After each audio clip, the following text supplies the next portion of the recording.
are narrated stories.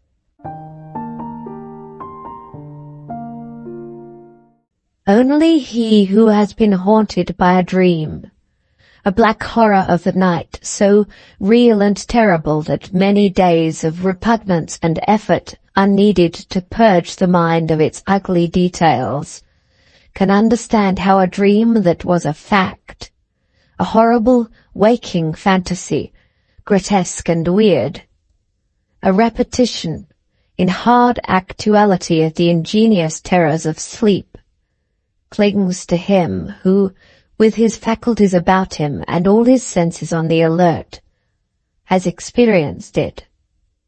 Some 5 years ago, I was hunting in the southwest corner of Colorado, where the great mountain spurs slope down in rocky ravines and gullies from the inland ranges towards the green plains, along the course of the Rio San Juan. I had left my camp late one afternoon, in charge of my trusty comrade, Will Hartland, and had wandered off alone into the scrub. Some 5 or 6 miles from the tents, I stalked and wounded a buck.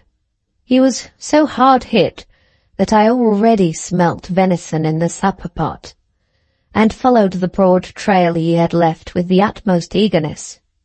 He crossed a couple of stony ridges with their deep intervening hollows, and came at last into a wild, desolate gorge, full of loose rocks and bushes, and ribboned with game tracks, but otherwise a most desolate and God-forsaken place, where no man had been, or might come for 50 years. Here I sighted my venison staggering down the glen, and dashed after him as fast as I could, through the bushy tangles, and the dry, slippery summer grass. In a few 100 yards the valley became a pass, and in a score more, the steep, bare sides had drawn in until they were walls on either hand, and the way trailed along the bottom of what was little better than a knife cleft in the hills. I was a good runner, and the hunter blood was hot within me. My moccasins flashed through the yellow herbage, my cheeks burnt with excitement. I dropped my gun to be the freer. The quarry was plunging along only 10 yards ahead, and seemed a certain victim.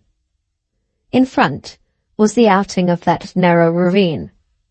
Long reaches of the silver San Juan, twining in countless threads through interminable leagues of green pasture and forest. I saw it all, like a beautiful picture, in the narrow black frame of the rocks. The evening wind was blowing softly up the canyon, and the sky was already gorgeous and livid with the streaks of sunset.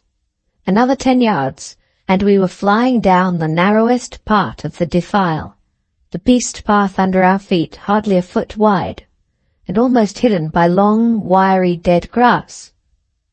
Suddenly the wounded buck, now within my grasp, staggered up onto its hind legs in a mad fit of terror, just as, with a shout of triumph, I leapt up to it, and in half a breathing space, I and the stag were reeling on the very brink of a horrible funnel, a slippery yellow slope that had opened suddenly before us, leading down to a cavernous mouth, gaping, dark, and dreadful in the heart of the earth.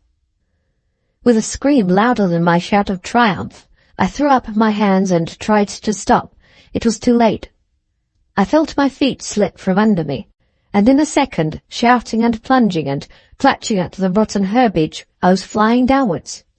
I caught a last glimpse of the San Juan and the blaze of sky overhead, and then I was spinning into darkness, horrible, Stygian darkness, through which I fell for a giddy, senseless moment or two, and then landed with a thud which ought to have killed me, bruised and nearly senseless, on a soft, quaggy mound of something that seemed to sink under me like a feather bed. I passed out. My first sensation on recovering consciousness was that of an overpowering smell, a sickly, deadly taint in the air that there was no growing accustomed to, and which, after a few gasps, seemed to have run its deadly venom into every corner of my frame, and, turning my blood yellow, to have transformed my constitution into keeping with its own accursed nature. It was a damp, musty, charnel house smell, sickly and wicked, with the breath of the slaughter pit in it, an aroma of blood and corruption. I sat up and glared, gasped about in the gloom, and then I carefully felt my limbs up and down. All was safe and sound, and I was unhurt, though as sore and bruised as if my body had stood a long day's pummeling. Then I groped about me in the pitch dark, and soon touched the still, warm body of the dead buck I had shot, and on which, indeed, I was sitting. Still feeling about, I found on the other side something soft and furry too. I touched and patted it, and in a minute recognized with a start that my fingers were deep in the curly mane of a bull bison. I pulled, and the curly mane came off in stinking tufts. That bull bison had been lying there 6 months or more. All about me, wherever I felt, was cold, clammy fur and hair and hoofs and bare ribs and bones mixed in wild confusion, and as that wilderness of death unfolded itself in the darkness to me, and the fetid, close atmosphere mounted to my head, my nerves began to tremble like harp strings in a storm, and my heart, that I had always thought terror-proof, to patter like a girl's. Plunging and slipping, I got upon my feet, and then became conscious of a dim circle of twilight far above, representing the hole through which I had fallen. The twilight was fading outside every moment, and it was already so faintly luminous that my hand, held in front of me, looked ghostly and scarcely discernible. I began to explore slowly round the walls of my prison. With a heart that grew sicker and sicker, and sensations that you can imagine better than I can describe, I traced the jagged but unbroken circle of a great chamber in the underground, 100 feet long perhaps, by 50 across, with cruel, remorseless walls that rose, sloping gently inward from an uneven, horrible floor of hides and bones to that narrow neck far overhead, where the stars were already twinkling in a cloudless sky. By this time I was fairly frightened, and the cold perspiration of dread began to stand in beads upon my forehead. A fancy then seized me that someone might be within hearing distance above. I shouted again and again, and listening acutely each time as the echoes of my shout died away, I could have sworn something like the clash of ghostly teeth on teeth, something like the rattle of jaws in an ague fit, fell on the silence behind.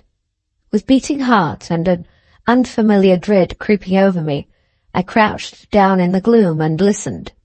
There was water dripping out in the dark, monotonous and dismal, and something like the breath from a husky throat, away in the distance of the cavern, came fitfully to my ears, though so uncertain that at first I thought it might have been only the rustle of the wind in the grass far overhead. Again, mastering all my resolution, I shouted until the darkness rang, then listened eagerly with every faculty on stretch, and again, from the dimness, came that tremulous gnashing of teeth, and that wavering, long-drawn breath. Then my hair literally stood on end, and my eyes were fixed with breathless wonder in front of me, for out of the remotest gloom, where the corruption of the floor was already beginning to glow with pale blue wavering phosphorescent light, as the night fell, rose, glimmering itself with that ghastly lustre, something slim and tall and tremulous. It was full of life, and yet was not quite of human form, and reared itself against the dark wall all agleam, until its top, set with hollow eyes, was 9 or 10 feet from the ground, and oscillated and wavered, and seemed to feel about, as I had done, for an opening, and then, on a sudden, collapsed in a writhing heap upon the ground, and I distinctly heard the fall of its heavy body as it disappeared into the blue inferno that burnt below. Again that spectral thing rose laboriously, this time many paces nearer to me, to twice the height of a man, and wavered and felt about, and then sank down with a fall like the fall of heavy draperies, as though the energy that had lifted it suddenly expired. Nearer and nearer it came, travelling round the circuit of the walls in that strange way, and, awed and bewildered, I crept out into the open to let that dreadful thing go by, and presently, to my infinite relief, it travelled away, still wavering and writhing, and I breathed again. As that luminous shadow faded into the remote corners of the cave, I shouted once more, for the pleasure, it must have been, of hearing my own voice.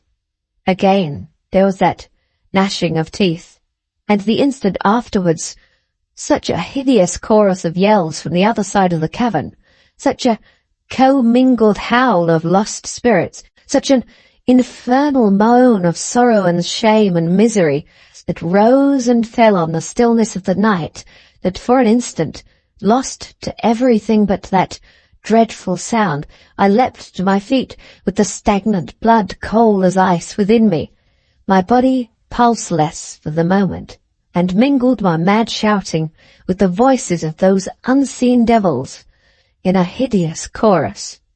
Then my manhood came back with a rush upon me, and judgment and sense, and I recognized in the trembling echoes a cry that I had often listened to in happier circumstances. That uproar came from the throats of wolves that had been trapped like myself. But were they alive?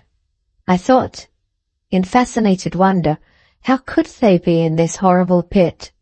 And if they were not, picture oneself cornered in such a trap, with a pack of wolfish spirits. It would not bear thinking of.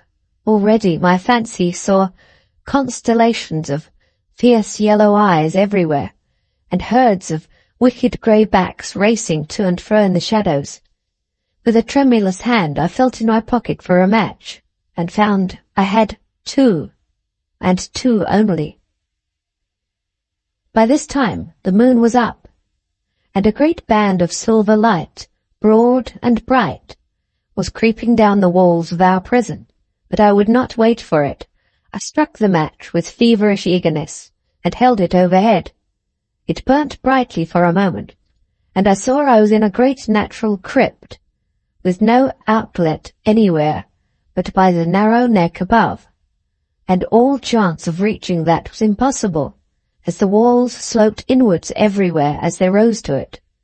All the floor was piled thigh-deep with a ghastly tangle of animal remains, in every state of return to their native earth, from the bare bones that would have crumbled at a touch, to the hide still glossy and sleek of the stag that had fallen in only a week or 2 before. Such a carnage place I never saw. Such furs, such trophies, such heads and horns there were all round, as raised the envy of my hunter spirit even in that emergency. But what held me spellbound and rooted my eyes into the shadows was, 20 paces off, lying full stretch along the glossy undulating path, which the incessant feet of new victims had worn, month after month, over the hill and valley of dead bodies under the walls. A splendid 18-foot python. It was this creature's ghostly rambles and ineffectual attempts to scale the walls that had first scared me in that place of horrors. I turned round, for the match was short, and scarcely noticing a score or two of dejected rats, who squeaked and scrambled amongst lesser snakes and strange reptiles, looked hard across the cave. There, on their haunches, in a huddle against the far wall, staring at me with dull, cold eyes, were 5 of the biggest, ugliest wolves ever mortal saw. I had often seen wolves, but never any like those. All the pluck, grace, and savage vigor of their kind had gone from them.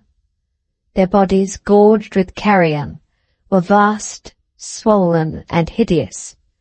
Their shaggy fur was hanging in tatters from their red and mangy skins. The saliva streamed from their jaws in yellow ribbons. Their bleary eyes were drowsy and dull. Their great throats, as they opened them to howl in sad chorus at the handful of purple night above, were dry and yellow, and there was about them such an air of disgusting misery and woebegonness that, with a shudder and a cry I could not suppress, I let the last embers of the burning match fall to the ground.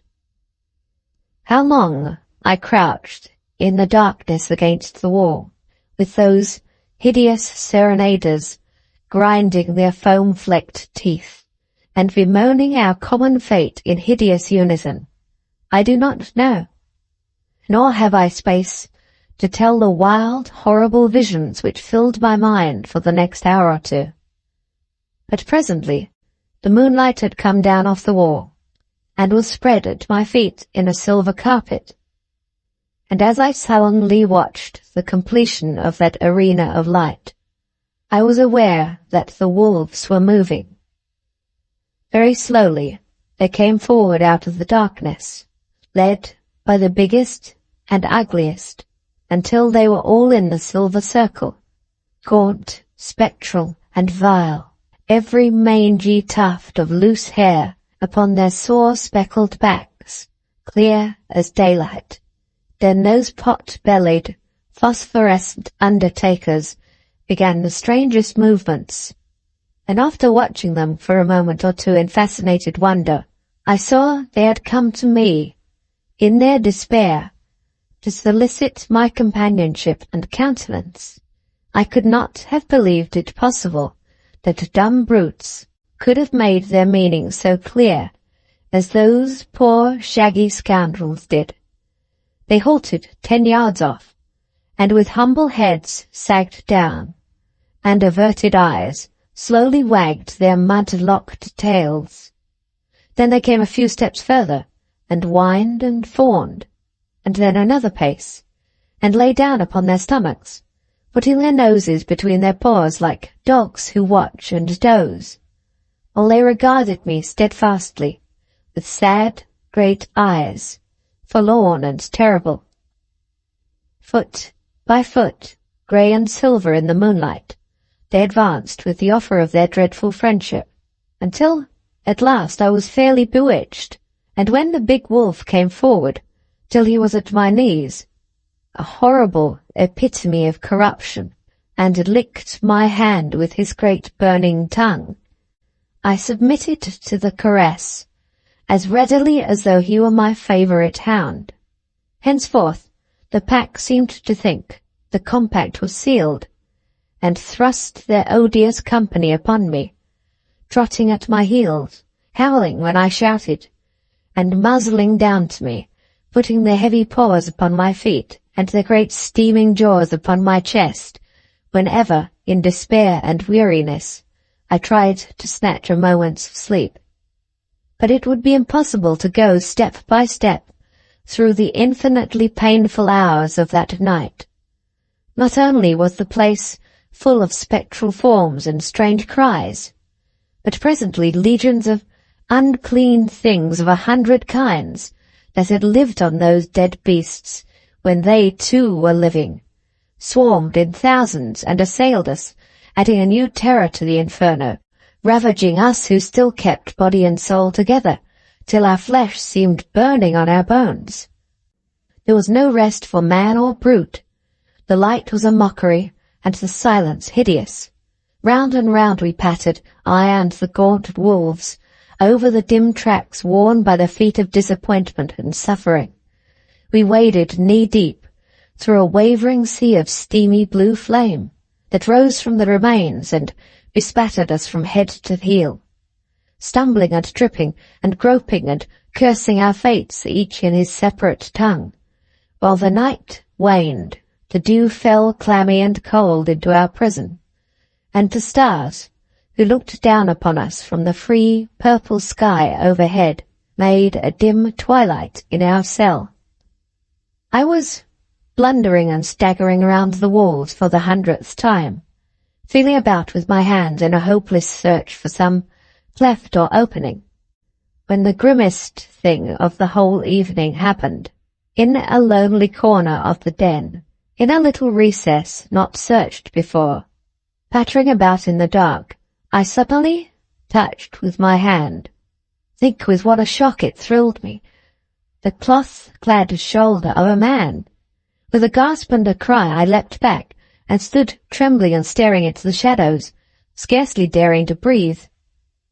Much as I had suffered in that hideous place, nothing affected me half so much as dropping my hand upon that dreadful shoulder.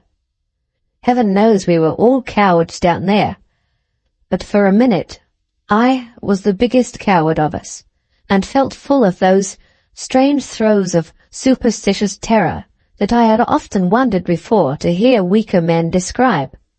Then I mustered my wavering spirit, and with the gaunt wolves squatting in a luminous circle around me, went into the recess again, and put my hand once more upon my grim companion. The coat upon him was dry and rough with age, and beneath it, I could tell by the touch, there was nothing but bare rattling bones. I stood still, grimly waiting for the flutter of my physical cowardice to subside. And then I thought of that second match, and in a moment of keen intensity, with such care as you may imagine, struck it against the wall. It lit, and at my feet, in ragged miner's garb, sitting against the wall with his knees and his chin upon them, was the skeleton of a man so bleached and dry that it must have been there for 50 years at least. At his side lay his miner's pick and pannikin, an old dusty pocket Bible, the fragments of a felt hat, and a pair of heavy boots, still neatly side by side, just as the luckless fellow had placed the well-worn things, when for some reason he last took them off. And overhead something scratched upon a flat face of the rock. Hastily I snatched a scrap of paper from my pocket, and lighting it at the expiring match, read on the stone, Monday, Tuesday, Wednesday. There was nothing but that, and even the Wednesday was unfinished, dying away in a shaky, uncertain scratch that spoke infinitely more plainly than many words would have done, of the growing feebleness of the hand that traced it. And then all was darkness again. I crept back to my distant corner, and crouched like the dead man against the wall, with my chin upon my knees, and kept repeating to myself the horrible simplicity of that diary. Monday, Tuesday, Wednesday. Poor, nameless Monday, Tuesday, Wednesday. Was this to be my fate? I laughed bitterly. I would begin such another record with the first streak of dawn. And in the meantime I would sleep, whatever befell, and sleep I did, with those restless blue wolves cantering around the well-worn paths of the charnel house, to their own hideous music, the silent unknown away in the distance, and the opal eyes of the great serpent staring at me, like baleful planets, cold, sullen, and cruel, from between the dead man's feet. It was a shout that woke me next morning, a clear ringing shout that jerked me from dreadful dreams. I scrambled to my feet and saw from the bright light above me that it was day above, and while I still staggered and wondered stupidly, again came that shout. I stared up overhead where the sunlight was making the neck of the trap a disk of intolerable brightness, and there, when my eyes grew accustomed to light shining, was a round something that presently resolved itself into the blessed face of my steadfast chum Will Hartland. There is little need to say more. With the help of his strong cow rope at his saddle bow, and a round point of earth-embedded rock as purchase, he had me out of that accursed hole in an incredibly, ridiculously short space of time. And there I was, leaning on his shoulder, free again, in the first flush of as glorious a morning as you could wish for, with the San Juan away in the distance, winding in a sapphire streak through miles of emerald forests, a sweet blue sky above, and underneath, the earth, wet with morning mist, smelling like a wine cooler, and every bent twig underfoot gemmed with glittering prismatic dewdrops. I sat down on a stone, and after a long pull at Will's flask, told him something like the narrative I have just given. And when the tale was done, I paused a minute, and then said somewhat shyly, "And now I'm going back, Will, old man. Back for those poor devils down yonder, who haven't a chance for their lives unless I do." Will, who had listened to my narrative with horror and wonder flitting across his honest brown face, started up at this as though he thought the night's adventure had fairly turned my head. But he was a good fellow, chivalrous and tender of heart under his Mexican jacket, and speedily acknowledging that I was right, sets to work to help me. Down I went, back into the pit, the very sight and shadow of which now made me sick. And with the noose end of Will's lasso, he holding the other end above, sets to work to secure those poor beasts who whined and crowded round my legs in hideous glee to have me back again amongst them. 'Twas easy work. They were stupid and heavy and seemed to have time, and when a wolf was fast, shouted to Will, who hauled some idea of my intentions, and thus I noosed them one at a time with scant ceremony, and up the grey ghoul went into that sunshine he had not seen for many weeks, until he and all his comrades were free once more, spinning and struggling and yelping, truly a wonderful sight. But nothing would move the python. I followed him round and round, trying all I knew to get his cruel, cynical head through the noose. And then, when he had refused it a dozen times, I grew angry and cursed him, and gathering up all the tortoises, lizards, and lesser beasts I could find into my waistband, ascended into the sweet outer air once more. A very few hours afterwards, a heavy blasting charge, fetched from a neighbouring mine, was dangling by a string just inside the mouth of the detestable trap, with its fuse burning brightly. A few minutes of suspense, a mighty crash, a cloud of white smoke hanging over the green hilltop, and one of the most treacherous places that ever marred the face of nature's sweet earth was a harmless heap of dust and tumbled stones.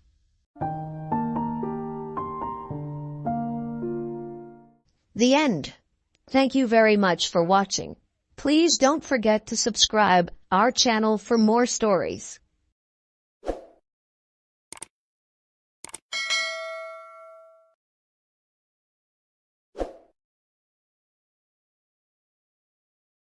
Welcome to our channel. We hope you enjoy our narrated stories.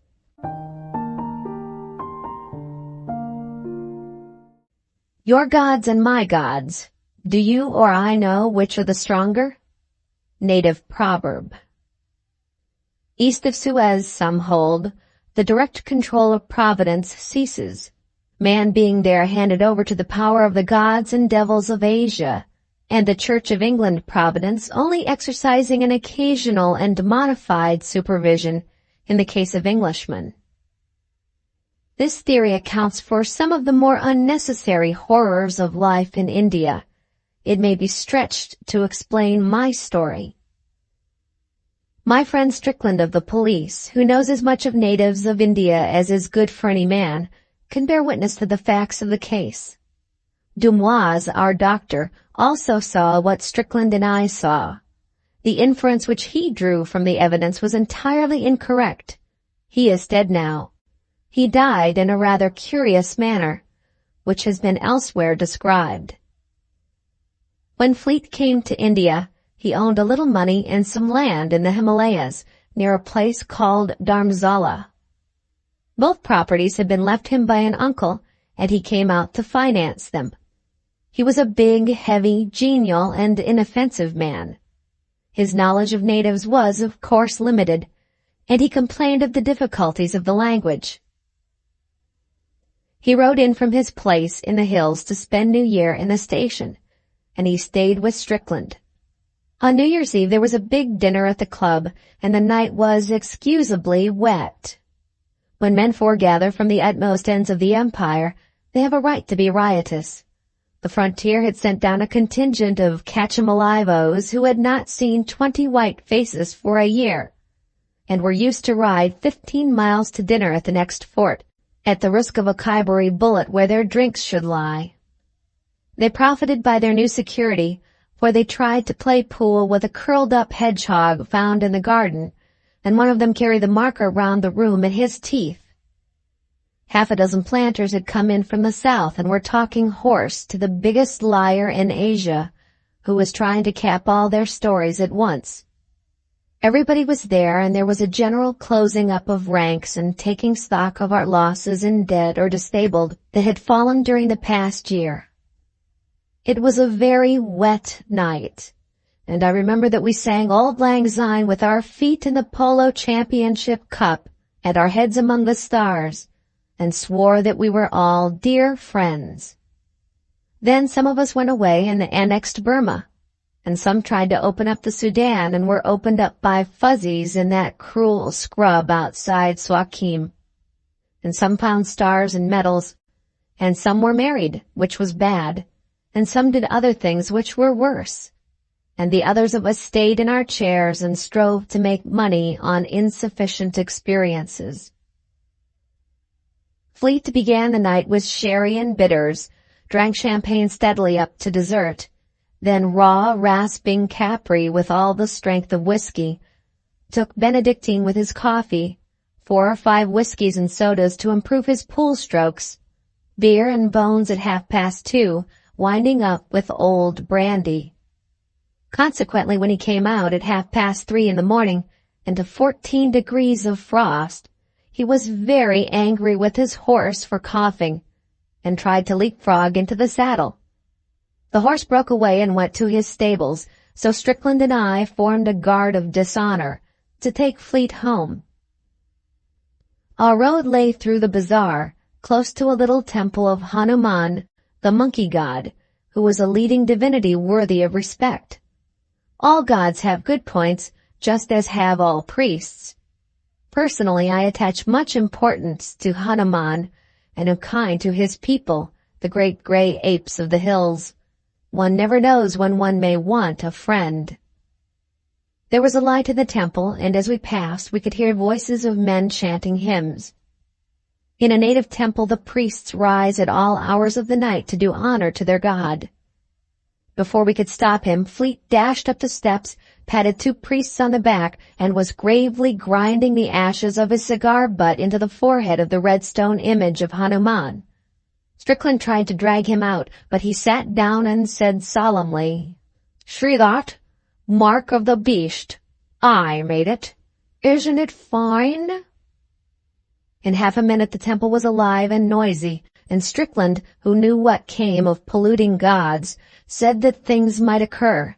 He, by virtue of his official position, long resided in the country, and weakness for going among the natives was known to the priests, and he felt unhappy.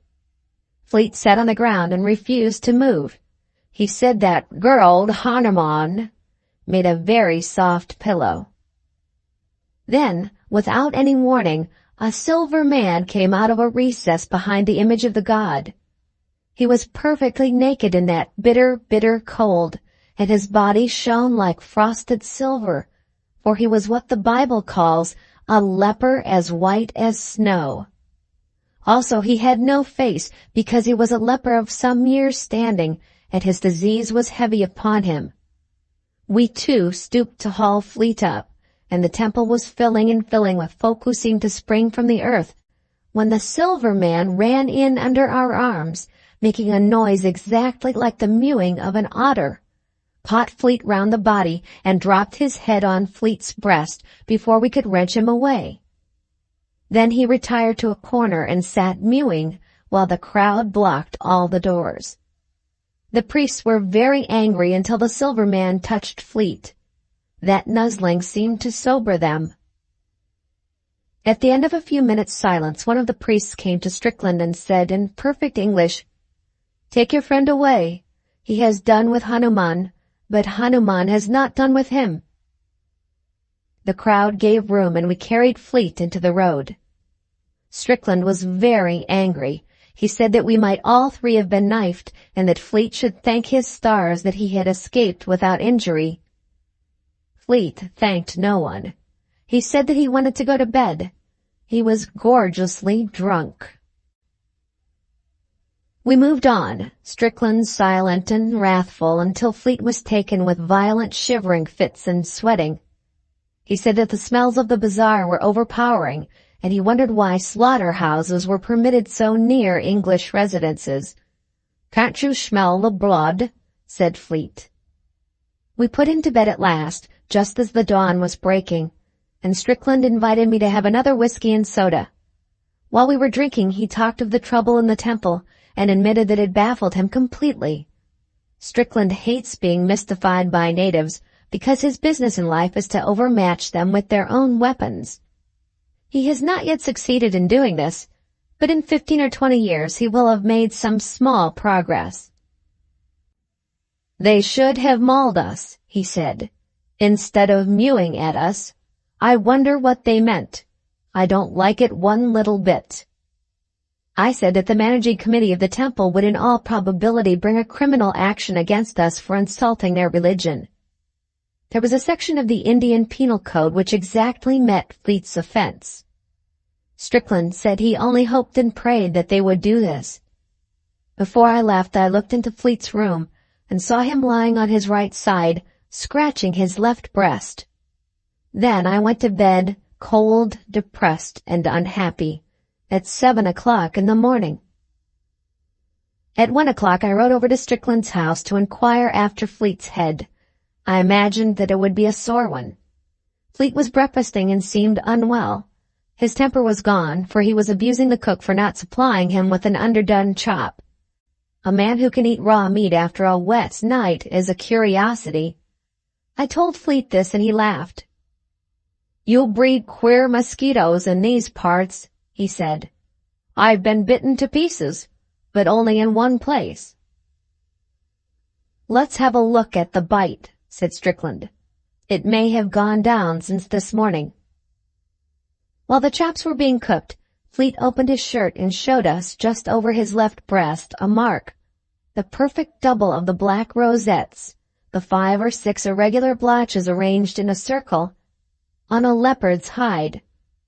Strickland looked and said, "It was only pink this morning. It's grown black now." Fleet ran to a glass. "By Jove," he said, "this is nasty. What is it?" We could not answer. Here the chops came in, all red and juicy, and Fleet bolted 3 in a most offensive manner. He ate on his right grinders only, and threw his head over his right shoulder as he snapped the meat. When he had finished, it struck him that he had been behaving strangely, for he said apologetically, "I don't think I ever felt so hungry in my life. I've bolted like an ostrich." After breakfast, Strickland said to me, "Don't go. Stay here, and stay for the night." Seeing that my house was not 3 miles from Strickland's, this request was absurd. But Strickland insisted, and was going to say something when Fleet interrupted by declaring in a shamefaced way that he felt hungry again. Strickland sent a man to my house to fetch over my bedding and a horse, and we 3 went down to Strickland's stables to pass the hours until it was time to go out for a ride. The man who has a weakness for horses never wearies of inspecting them, And when two men are killing time in this way, they gather knowledge and lies the one from the other. There were 5 horses in the stables, and I shall never forget the scene as we tried to look them over. They seemed to have gone mad. They reared and screamed and nearly tore up their pickets. They sweated and shivered and lathered and were distraught with fear. Strickland's horses used to know him as well as his dogs, which made the matter more curious. We left the stable for fear of the brutes throwing themselves in their panic. Then Strickland turned back and called me. The horses were still frightened, but they let us gentle and make much of them, and put their heads in our bosoms. "They aren't afraid of us," said Strickland. "Do you know, I'd give 3 months' pay if Outrage here could talk." But Outrage was dumb, and could only cuddle up to his master and blow out his nostrils, as is the custom of horses when they wish to explain things but can't.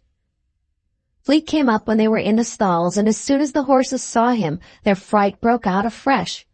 It was all that we could do to escape from the place unkicked. Strickland said, "They don't seem to love you, Fleet." "Nonsense," said Fleet. "My mare will follow me like a dog." He went to her. She was in a loose box, but as he slipped the bars, she plunged, knocked him down, and broke away into the garden. I laughed, but Strickland was not amused. He took his mustache in both fists and pulled at it till it nearly came out. Fleet, instead of going off to chase his property, yawned, saying that he felt sleepy. He went to the house to lie down, which was a foolish way of spending New Year's Day. Strickland sat with me in the stables and asked if I had noticed anything peculiar in Fleet's manner. I said that he ate his food like a beast, but that this might have been the result of living alone in the hills out of the reach of society as refined and elevating as ours, for instance. Strickland was not amused.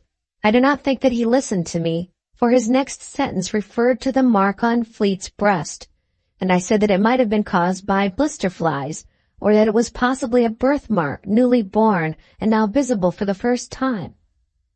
We both agreed that it was unpleasant to look at, and Strickland found occasion to say that I was a fool. "I can't tell you what I think now," he said, "because you would call me a madman. But you must stay with me for the next few days if you can.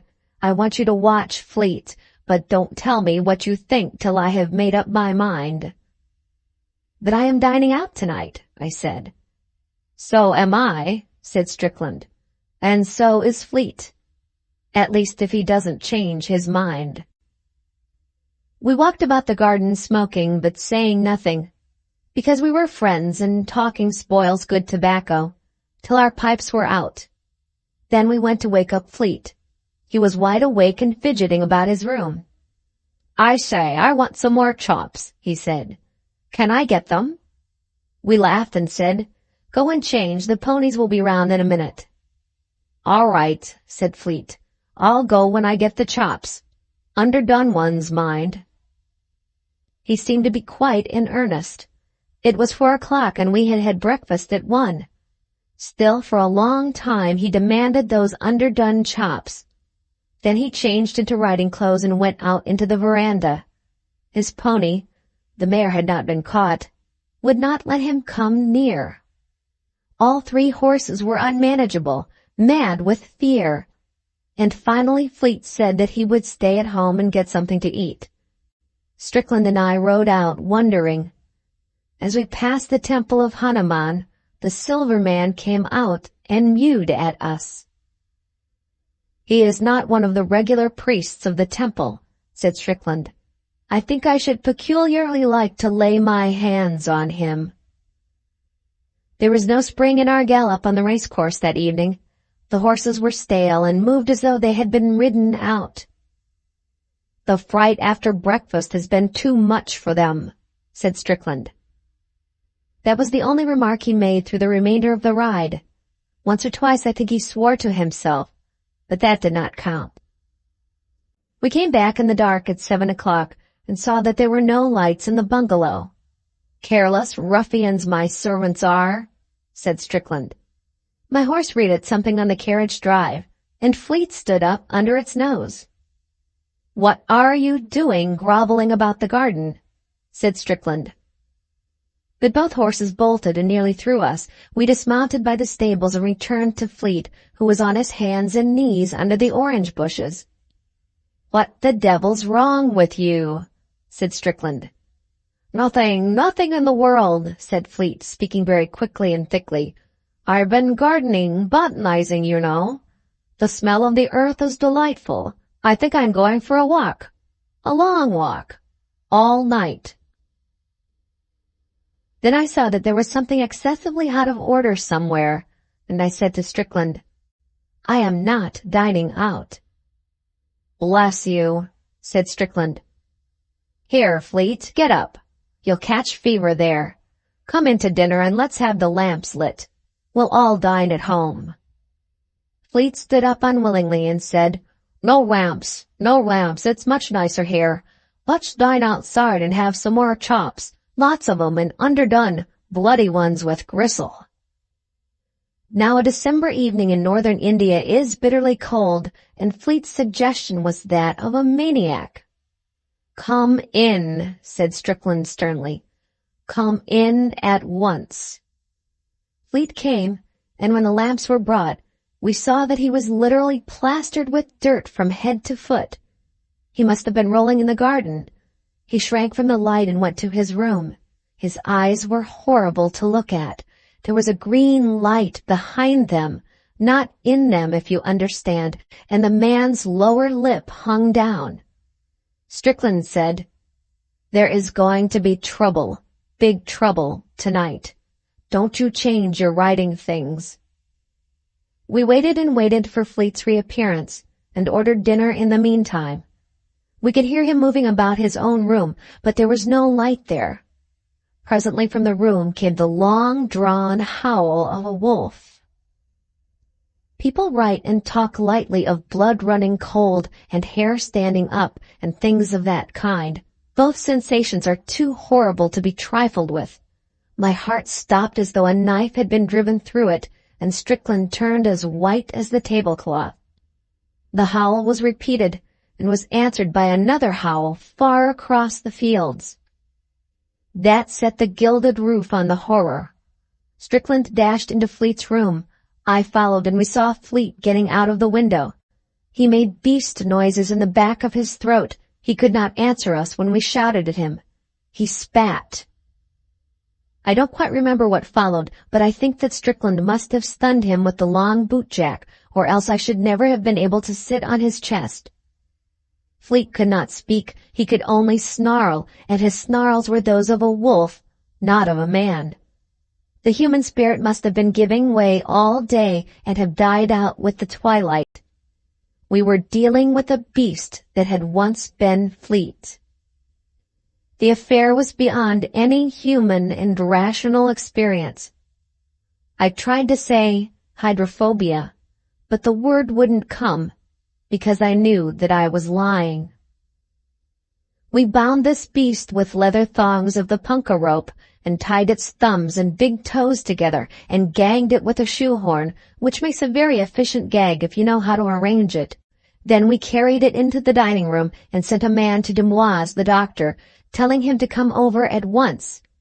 After we had dispatched the messenger and were drawing breath, Strickland said, "It's no good. This isn't any doctor's work." I also knew that he spoke the truth. The beast's head was free, and it threw it about from side to side. Anyone entering the room would have believed that we were carrying a wolf's pelt. That was the most loathsome accessory of all. Strickland sat with his chin in the heel of his fist, watching the beast as it wriggled on the ground, but saying nothing. The shirt had been torn open in the scuffle and showed the black rosette mark on the left breast. It stood out like a blister. In the silence of the watching, we heard something without, mewing like a she-otter. We both rose to our feet, and, I answer for myself, not Strickland, felt sick. Actually and physically sick. We told each other, as did the men in Pinafore, that it was the cat.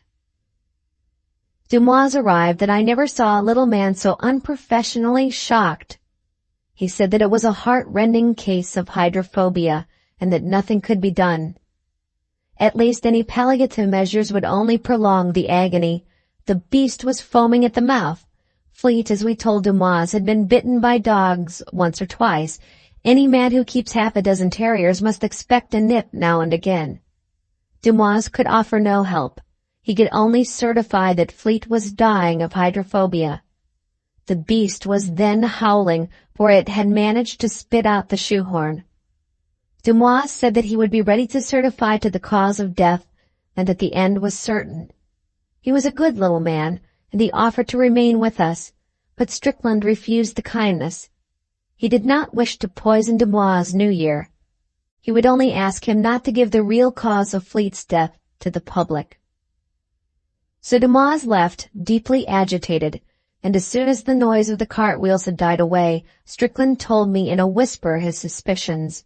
They were so wildly improbable that he dared not say them out aloud, and I, who entertained all Strickland's beliefs, was so ashamed of owning to them that I pretended to disbelieve. Even if the Silver Man had bewitched Fleet for polluting the image of Hanuman, the punishment could not have fallen so quickly. As I was whispering this, the cry outside the house rose again, and the beast fell into a fresh paroxysm of struggling until we were afraid that the thongs that held it would give way. "Watch," said Strickland. "If this happens 6 times, I shall take the law into my own hands. I order you to help me." He went into his room and came out in a few minutes with the barrels of an old shotgun, a piece of fishing line, some thick cord, and his heavy wooden bedstead. I reported that the convulsions had followed the cry by 2 seconds in each case, and the beast seemed perceptibly weaker. Strickland muttered, "But he can't take away the life. He can't take away the life." I said, though I knew that I was arguing against myself, "It may be a cat. It must be a cat. If the Silver Man is responsible, why does he dare to come here?" Strickland arranged the wood on the hearth, put the gun barrels into the glow of the fire, spread the twine on the table, and broke a walking stick in 2. There was 1 yard of fishing line, gut, lapped with wire, such as is used for manseer fishing, and he tied the 2 ends together in a loop. Then he said, "How can we catch him? He must be taken alive and unhurt." I said that we must trust in Providence and go out softly with polo sticks into the shrubbery at the front of the house. The man or animal that made the cry was evidently moving round the house as regularly as a night watchman. We could wait in the bushes till he came by and knock him over. Strickland accepted the suggestion, and we slipped out from a bathroom window into the front veranda, and then across the carriage drive into the bushes. In the moonlight we could see the leper coming round the corner of the house. He was perfectly naked, and from time to time he mewed and stopped to dance with his shadow. It was an unattractive sight, and thinking of poor Fleet, brought to such degradation by so foul a creature, I put away all my doubts and resolved to help Strickland from the heated gun barrels to the loop of twine, from the loins to the head and back again, with all tortures that might be needful. The leper halted in the front porch for a moment, and we jumped out on him with the sticks. He was wonderfully strong, and we were afraid that he might escape or be fatally injured before we caught him. We had an idea that lepers were frail creatures, but this proved to be incorrect. Strickland knocked his legs from under him, and I put my foot on his neck. He mewed hideously, and even through my riding boots I could feel that his flesh was not the flesh of a clean man. He struck at us with his hand and feet stumps. We looped the lash of a dog whip around him, under the armpits, and dragged him backwards into the hall, and so into the dining room where the beast lay. There we tied him with trunk straps. He made no attempt to escape, but mewed. When we confronted him with the beast, the scene was beyond description. The beast doubled backwards into a bow as though he had been poisoned with strychnine, and moaned in the most pitiable fashion. Several other things happened also, but they cannot be put down here." "I think I was right," said Strickland. "Now we will ask him to cure this case." But the leper only mewed. Strickland wrapped the towel round his hand and took the gun barrels out of the fire. I put the half of the broken walking stick through the loop of the fishing line and buckled the leper comfortably to Strickland's bedstead. I understood then how men and women and little children can endure to see a witch burnt alive, for the beast was moaning on the floor, and though the silver man had no face, you could see horrible feelings passing through the slab that took its place, exactly as waves of heat play across red-hot iron. Gun barrels, for instance.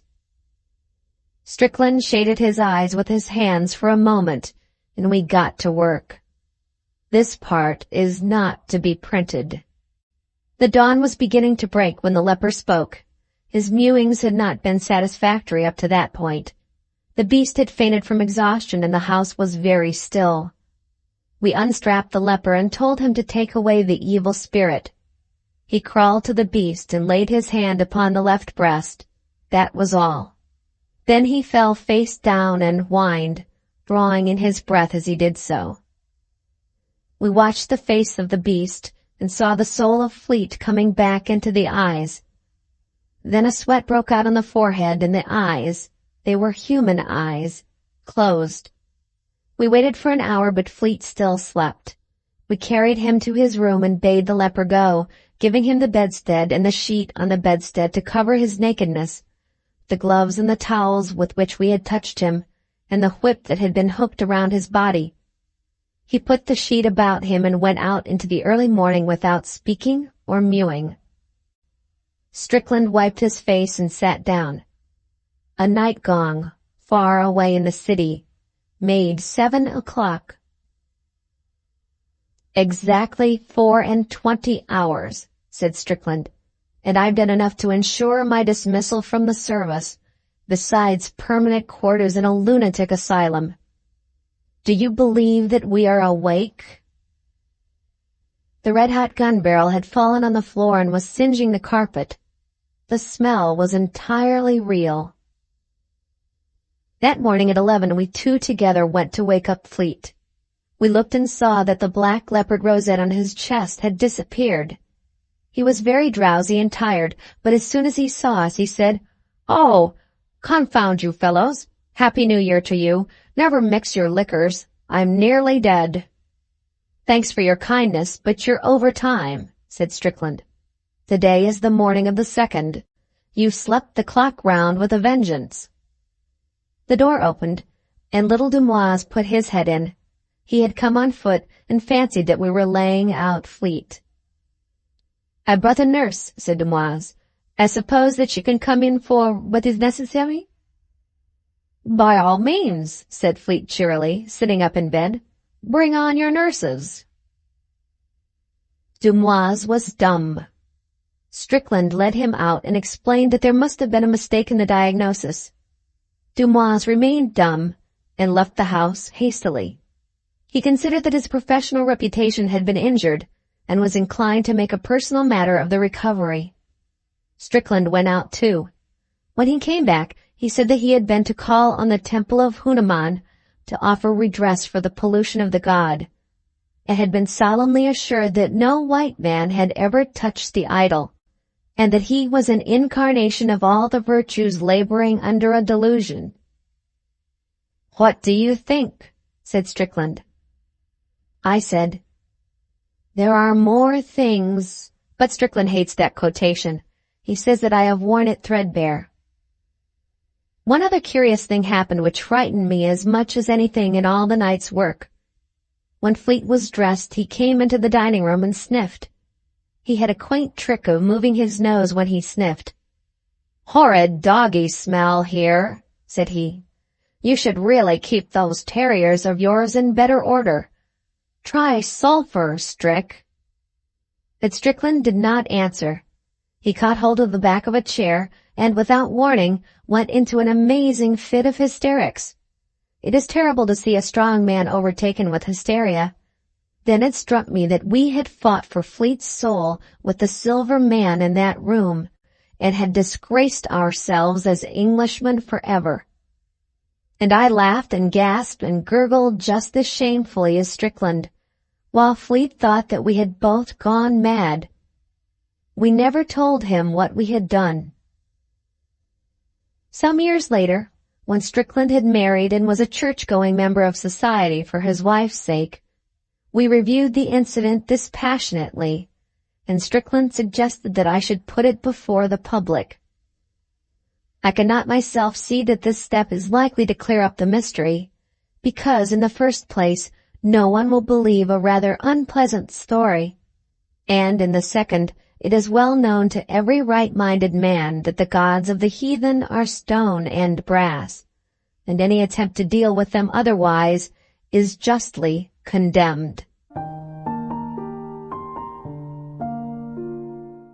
The end. Thank you very much for watching. Please don't forget to subscribe our channel for more stories.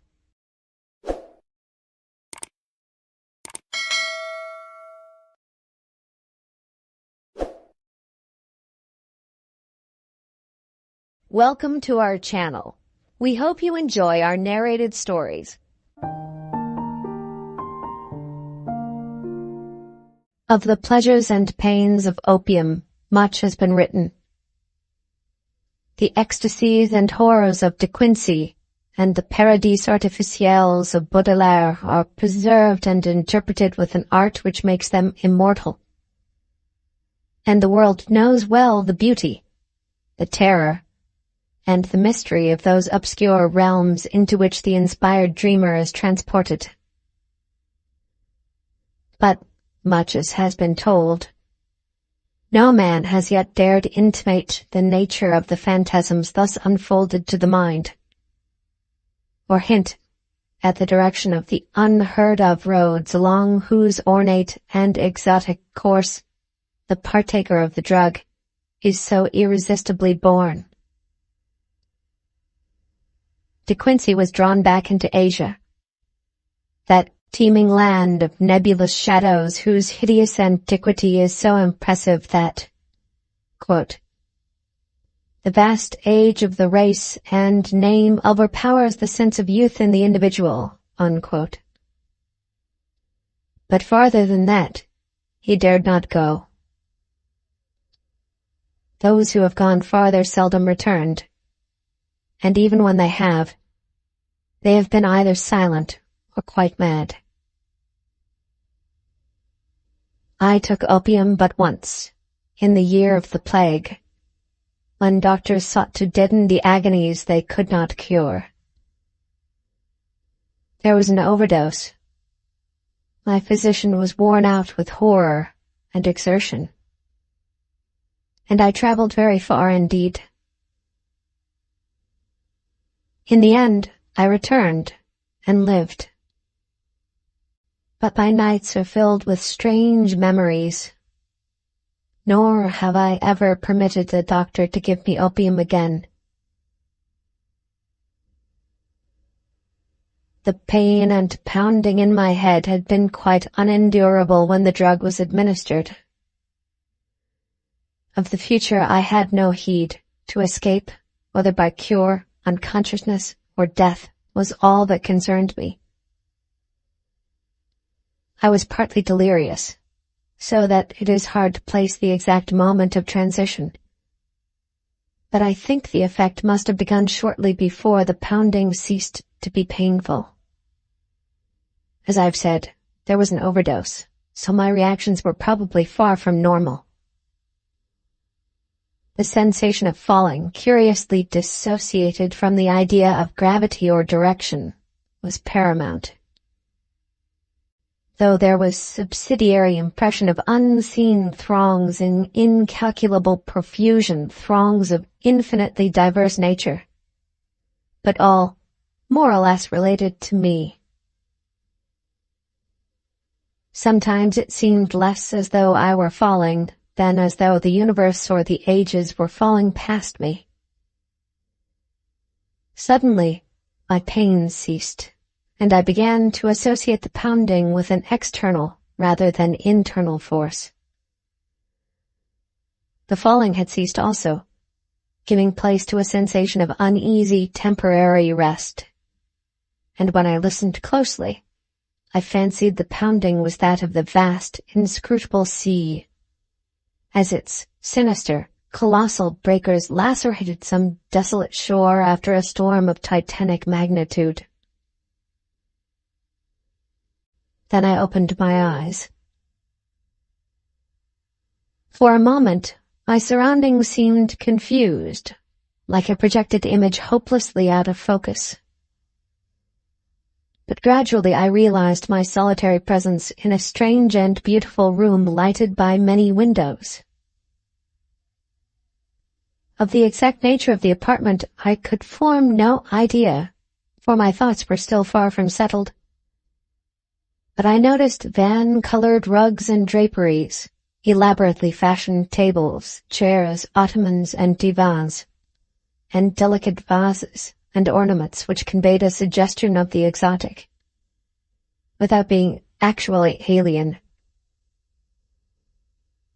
These things I noticed, yet they were not long uppermost in my mind.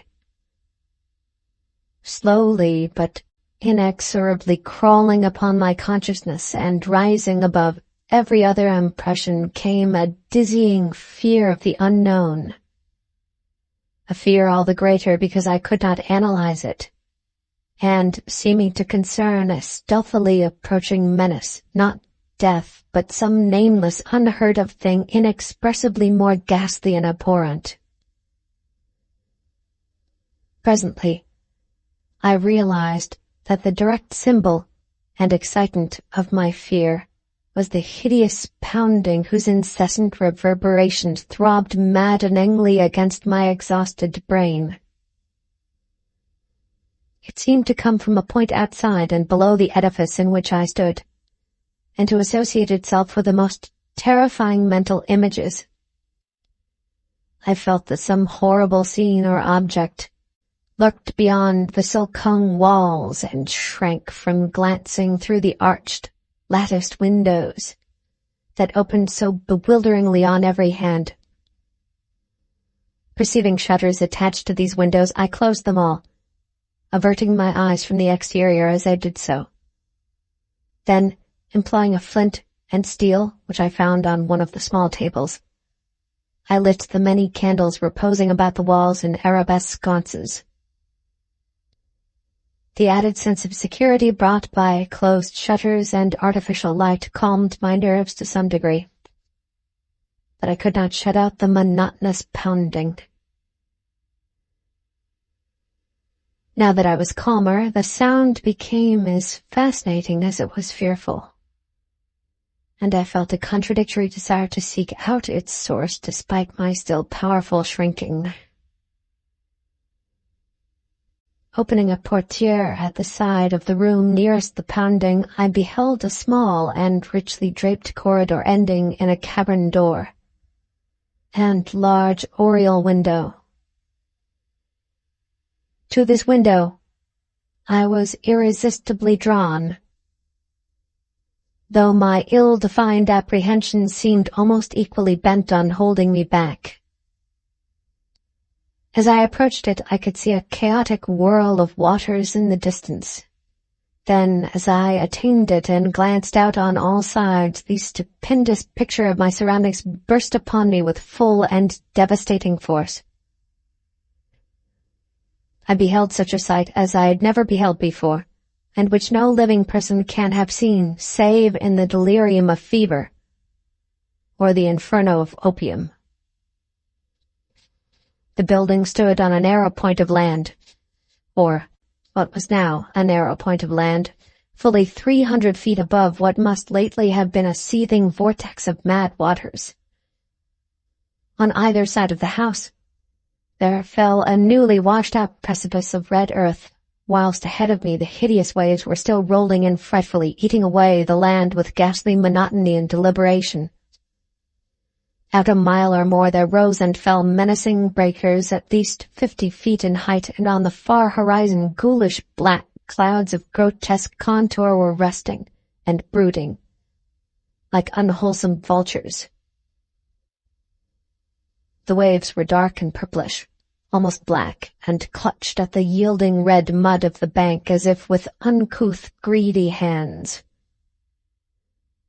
I could not but feel that some noxious marine mind had declared a war of extermination upon all the solid ground, perhaps abetted by the angry sky.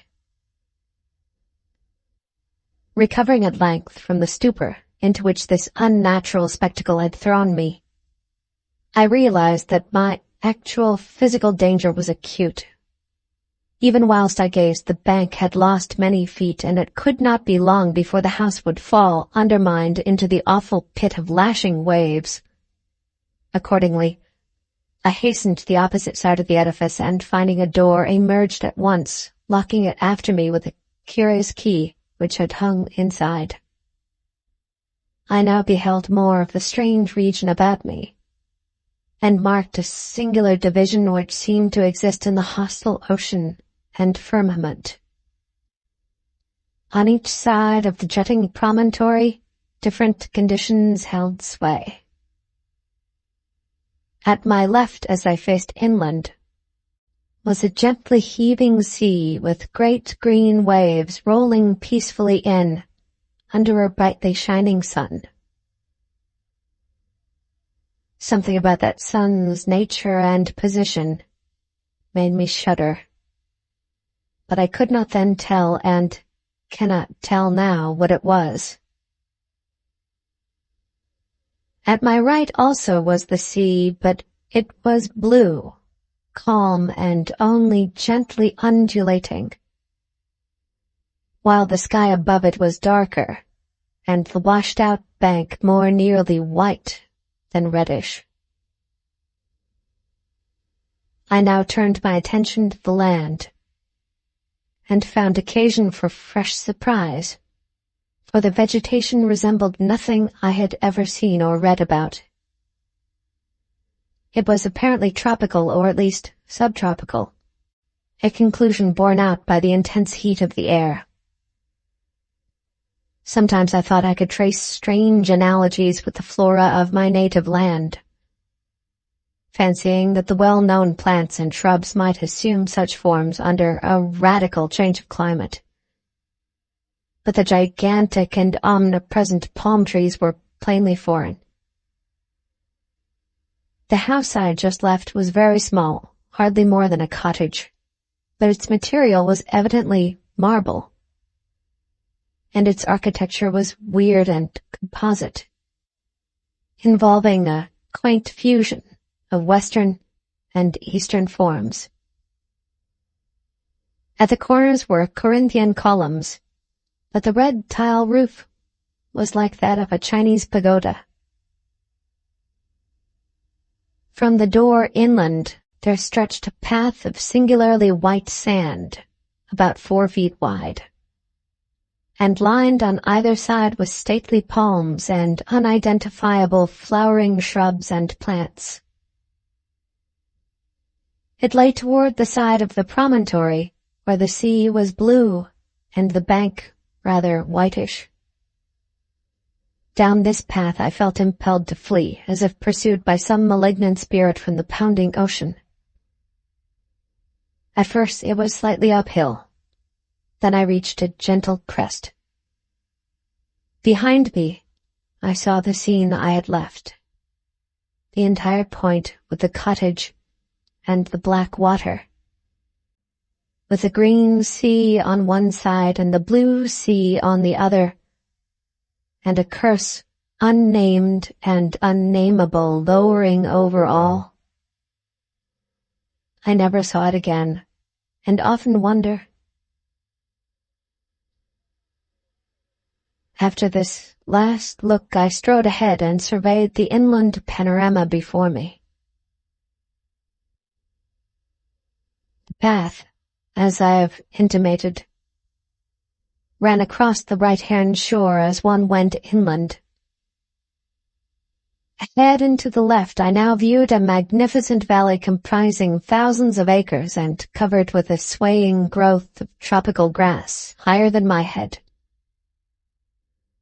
Almost at the limit of vision was a colossal palm tree which seemed to fascinate and beckon me. By this time, wonder and escape from the imperiled peninsula had largely dissipated my fear. But as I paused and sank, fatigued, to the path, hardly digging with my hands into the warm, whitish golden sand, a new and acute sense of danger seized me. Some terror in the swishing tall grass seemed added to that of the diabolically pounding sea, and I started up, crying loudly and disjointedly, "Tiger! Tiger, is it tiger? Beast?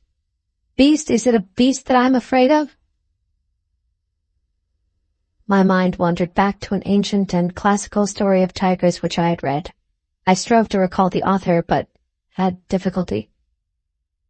Then, in the midst of my fear, I remembered that the tale was by Rudyard Kipling. Nor did the grotesqueness of deeming him an ancient author occur to me. I wished for the volume containing the story, and had almost started back toward the doomed cottage to procure it when my better sense and the lure of the palm prevented me. Whether or not I could have resisted the backward beckoning, without the counter-fascination of the vast palm tree, I do not know. This attraction was now dominant, and I left the path and crawled on hands and knees down the valley's slope. Despite my fear of the grass and of the serpents it might contain, I resolved to fight for life and reason as long as possible against all menaces of sea or land, though I sometimes feared defeat as the maddening swish of the uncanny grasses joined the still audible and irritating pounding of the distant breakers. I would frequently pause and put my hands to my ears for relief, but could never quite shut out the detestable sound. It was, as it seemed to me, only after ages that I finally dragged myself to the beckoning palm tree and lay quiet beneath its protecting shade. There now ensued a series of incidents which transported me to the opposite extremes of ecstasy and horror, incidents which I trembled to recall and dare not seek to interpret. No sooner had I crawled beneath the overhanging foliage of the palm than there dropped from its branches a young child of such beauty as I never beheld before. Though ragged and dusty, this being bore the features of a faun or demigod, and seemed almost to diffuse a radiance in the dense shadow of the tree. It smiled and extended its hand, but before I could arise and speak, I heard in the upper air the exquisite melody of singing. Notes high and low blent with a sublime and ethereal harmoniousness. The sun had by this time sunk below the horizon, and in the twilight I saw an aureole of lambent light encircled the child's head. Then in a tone of silver it addressed me. "It is the end. They have come down through the gloaming from the stars. Now all is over, and beyond the Aranurian streams we shall dwell blissfully in Teloi." As the child spoke, I beheld a soft radiance through the leaves of the palm tree and, rising, greeted a pair whom I knew to be the chief singers among those I had heard. A god and goddess they must have been, for such beauty is not mortal. And they took my hands, saying, "Come, child, You have heard the voices, and all is well. In Teloe, beyond the Milky Way and the Aranurian streams, are cities, all of amber and chalcedony. And upon their domes of many facets glisten the images of strange and beautiful stars. Under the ivory bridges of Teloe flow rivers of liquid gold, bearing pleasure barges bound for blossomy Cytherean of the seven suns. And in Teloe and Cytherean abide only youth, beauty, and pleasure, nor are any sounds heard save of laughter, song, and the lute. Only the gods dwell in Teloe of the golden rivers, but among them shalt thou dwell. As I listened enchanted, I suddenly became aware of a change in my surroundings. The palm tree so lately overshadowing my exhausted form was now some distance to my left and considerably below me. I was obviously floating in the atmosphere, companioned not only by the strange child and the radiant pair, but by a constantly increasing throng of half-luminous, vine-crowded youths and maidens with wind-blown hair and joyful countenance. We slowly ascended together, as if borne on a fragrant breeze which blew not from the earth but from the golden nebulae. And the child whispered in my ear that I must look always upward to the pathways of light and never backward to the sphere I had just left.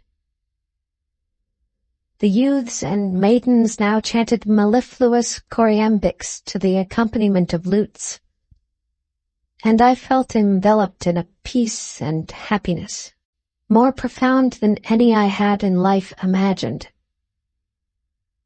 On the intrusion of a single sound alerted my destiny and shattered my soul. Through the ravishing strains of the singers and the lutanists, as if in mocking, demonic concord throbbed from gulfs below the damnable pounding of that hideous ocean. As those black breakers beat their message into my ears, I forgot the words of the child, and looked back down upon the doomed scene from which I thought I had escaped. Down through the other, I saw the accursed earth slowly turning, ever turning, with angry and tempestuous seas gnawing at wild, desolate shores and dashing foam against the tottering towers of deserted cities. And under a ghastly moon there gleamed sights I can never describe, sights I can never forget. Deserts of corpse-like clay and jungles of ruin and decadence where once stretched the populous plains and villages of my native land, and maelstroms of frothing ocean where once rose the mighty temples of my forefathers. Round the northern pole steamed a morass of noisome growths and miasmal vapors, hissing before the onslaught of the ever-mounting waves that curled and fretted from the shuddering deep. Then a rending report clave the night, and athwart the desert of deserts appeared a smoking rift. Still the black ocean foamed and gnawed, eating away the desert on either side as the rift in the center widened and widened. There was now no land left but the desert, and still the fuming ocean ate and ate. All at once I thought even the pounding sea seemed afraid of something, afraid of the dark gods of the inner earth that are greater than the evil god of waters. But even if it was, it could not turn back, and the desert had suffered too much from those nightmare waves to help them now. So the ocean ate the last of the land and poured into the smoking gulf, thereby giving up all it had ever conquered. From the new flooded lands it flowed again, uncovering death and decay. and from its ancient and immemorial bed it trickled loathsomely, uncovering nighted secrets of the years when time was young, and the gods unborn. Above the waves rose weedy, remembered spires. The moon laid pale lilies of light on dead London, and Paris stood up from its damp grave to be sanctified with stardust. Then rose spires and monoliths that were weedy but not remembered. Terrible spires and monoliths of lands that men never knew were lands. There was not any pounding now, but only the unearthly roaring and hissing of waters tumbling into the rift. The smoke of that rift had changed to steam, and almost hid the world as it grew denser and denser. It seared my face and hands, and when I looked to see how it affected my companions, I found they had all disappeared. Then, very suddenly, it ended, and I knew no more till I awaked upon a bed of convalescence. As the cloud of steam from the Plutonic Gulf finally concealed the entire surface from my sight, all the firmament shrieked at a sudden agony of mad reverberations which shook the trembling ether. In one delirious flash and burst it happened, one blinding, deafening holocaust of fire, smoke, and thunder that dissolved the wan moon as it sped outward to the void. And when the smoke cleared away, and I sought to look upon the earth, I beheld against the background of cold, humorous stars only the dying sun and the pale, mournful planets searching for their sister. The end. Thank you very much for watching. Please don't forget to subscribe our channel for more stories.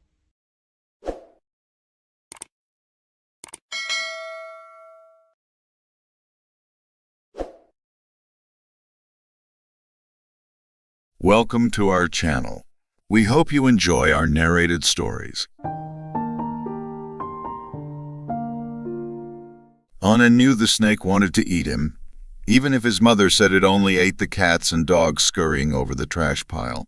Anand held up one open hand, and then a single finger on the other, examining the years of his life in nicked and dirty scars. His family was Dale, the untouchables, only suited to garbage collection or cleaning toilets, as anything they touched turned to trash. He wanted to get to 2 full hands, and then he could join the men picking up the trash in town and not battle against the snake for its treasures. Slithering scales moved just under the surface. The trash shifted beneath his bare feet. Eyes wide, his body froze. A movement against his leg caused a lightning bolt of fear to erupt into a scream. "Anand, you fool!" The slap on the back of his head knocked him down into the trash pile. "Maya!" Anand cried. "I saw the snake. You spend too much time in dreams?" His mother's bright eyes glared at him under her green hijab. "Show me what you found." Lost in his battle against the snake, he hadn't even looked for treasures. One hand buried in the pile, pressed on something hard. He offered it up. The sun glinted off the tarnished metal cup, big in his tiny hand with a flat, thin handle. "I found this." He hoped it would be enough to make her happy. His mother snatched it, brought it to her eyes to squint at it. "Is it for a candle? Like a lamp?" Anne's eyes went wide. A lamp, maybe it is magic. He remembered the story his father told him of a magic lamp that gave out 3 wishes. He imagined himself a prince in shoes and a glittering gold suit, riding an elephant. He wished to be off this pile and safe from the snake. His mother's fingers, with better vision than her eyes, turned it around, found scratched letters on the thin handle. "Oh no, it's a measuring cup. At least it is metal. Go sell it to Badia." She threw it at his feet and left, off on her own search. Anand shivered at the name of the man who bought the treasures his family found. He had only ever gone with his brother to see him, never by himself, but that was before. The possibilities of a magic lamp vibrated in his head, erasing any fears. He could never let Badiya have this wonder, and kneeled down to stare at it, scared to touch it. What should he wish for? Always hungry, his stomach clenched. Nayan, just the idea of the soft bread made his mouth water. He remembered the nayan and samosas they had from the cart vendor a few weeks ago. He didn't believe his brother Sona when he told him his plan. Careful of police, they found a street vendor who preferred to sip from his bottle of feeny, then attend to his cart. Sona showed him how to touch the samosas, fingering each one, then to breathe on the nayan, with big huffs. Anand had to get on his tiptoes to get over the side of the cart, just up for a minute until the shouts began. Then they ran. Anand flew, almost keeping up with Sona, diving between legs and carts. The dogs joined them for the game, running alongside with joyful barks. The police cursed and threw rocks, but Sona knew a hiding place through an alley that stunk worse than the trash pile. They waited until dark and the vendor carts left. Sona knew just where to look too, finding it in a garbage pile. Real food, just thrown away. Kicking away the rats, they ate until their stomachs burst. Deep-fried samosas and pillowy, fresh nayan, so much of it they brought more home for Maya. He wanted to eat like that again. He closed his eyes and wished for nayan and samosas, but nothing happened. Anand tried to remember father's story. He had to rub it, yes, that was what made the genie come out. The story reminded him of his father's warm hands and leaning against his thin body. His father was the strongest person Anand knew until the day he started coughing, struggling to even breathe with the sickness. Then his body became still, only the rumbling breath proving he was alive. Finally, the light left his eyes, gone to be reborn in a better life. Anand held his magic lamp in one hand while he wiped his damp face. He should not be so selfish. He should make a wish for someone else. Sona, his older brother and best friend, now had the same disease as their father, slowly wasting away. All night he coughed, making Maya cry and forget she had another son. If Sona was better. Anand rubbed the metal lamp with his hand, his thoughts on his brother, wishing he was healthy. A small plastic bottle appeared in the magic lamp, yellow with a white cap. Anand's mouth dropped open. He picked it up to feel its physical existence. Examining it closely, he saw writing on the side, a magical code holding secrets he wished he understood. He tried to open the top, but it just spun. He prodded, twisted, and pushed until finally the bottle opened. Many white little balls rolled inside. How does this help? He put his nose in and found a sugary smell. He tried one, frowning at the gritty, sour taste. He swallowed it quickly, but his stomach only growled. The magic bottle must be a sign that Sona was better. Anand leapt up to run to his home and the multicolored cloth stretched between the bent poles. "Sona, are you cured?" Anand needed only a glance to see he was no better. On the ground, pale and gaunt, Anand stood and stared at his still form, the heavy rumbling breath. He pushed on Sona's shoulder until he saw his wet eyes, showed him the magic bottle, and then left the tent. What else? He should wish for money, to make his mother happy. He closed his eyes and wished for rupees, for the air to be as thick and full of the yellow, blue, and green paper as a monsoon pouring down on him, and the trash pile turned to a hill of gold and silver coins. Anand rubbed hard, using his full palm. This time a small plastic card appeared in the small metal lamp, with raised numbers and words. Anand picked it up and turned it around. Not rupees, not gold, just a piece of plastic, a black strip on the back. He gritted his teeth. The trash pile was full of plastic. He couldn't even sell this to Badiya. He might as well sell the lamp. It obviously didn't work. Maya had more things to sell to Badiya, and Anand walked slow through the narrow street, dragging his fear along with the weight of the bag. Badiya had black, narrow eyes and a huge nose. His tongue licked his teeth as Anand approached, keeping a safe distance. "Is this all you have, boy?" Bedia picked through the Anand's bag of treasures, each dark finger ending in a sharp claw. "I have one more thing of metal. A small lamp." Anand's eyes were glued to the talons. "Show me." Bedia growled. "I thought it was a magic lamp, but it doesn't work," and then stepped closer to show the man. Bedia sneered, his black eyes glancing at the small object before going Anand, moving up and down. "It is only a cup for measuring rice or flour." Bedia snatched Anand's arm in a vice grip and held him tight. "I do have need of a boy, though. One with a pretty face." A single claw caressed Anand's cheek. "I have a very important buyer who would like you very much." Bedia bared his teeth. Anand knew of boys who went with Bedia, like his cousin PK, who left and never came back. Anand closed his eyes and rubbed the magic lamp, his fingers desperate. He had one last wish. Anand felt the power course through his body, changing him. He leapt toward Bedia to touch him, his fangs tasting Bedia's neck. He twisted and coiled around him, squeezing the light from him, before he released to slither down onto the side of the road. In a wide grin, his tongue flicked in and out, tasting the air and freedom.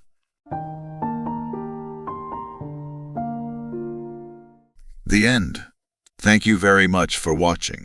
Please don't forget to subscribe our channel for more stories.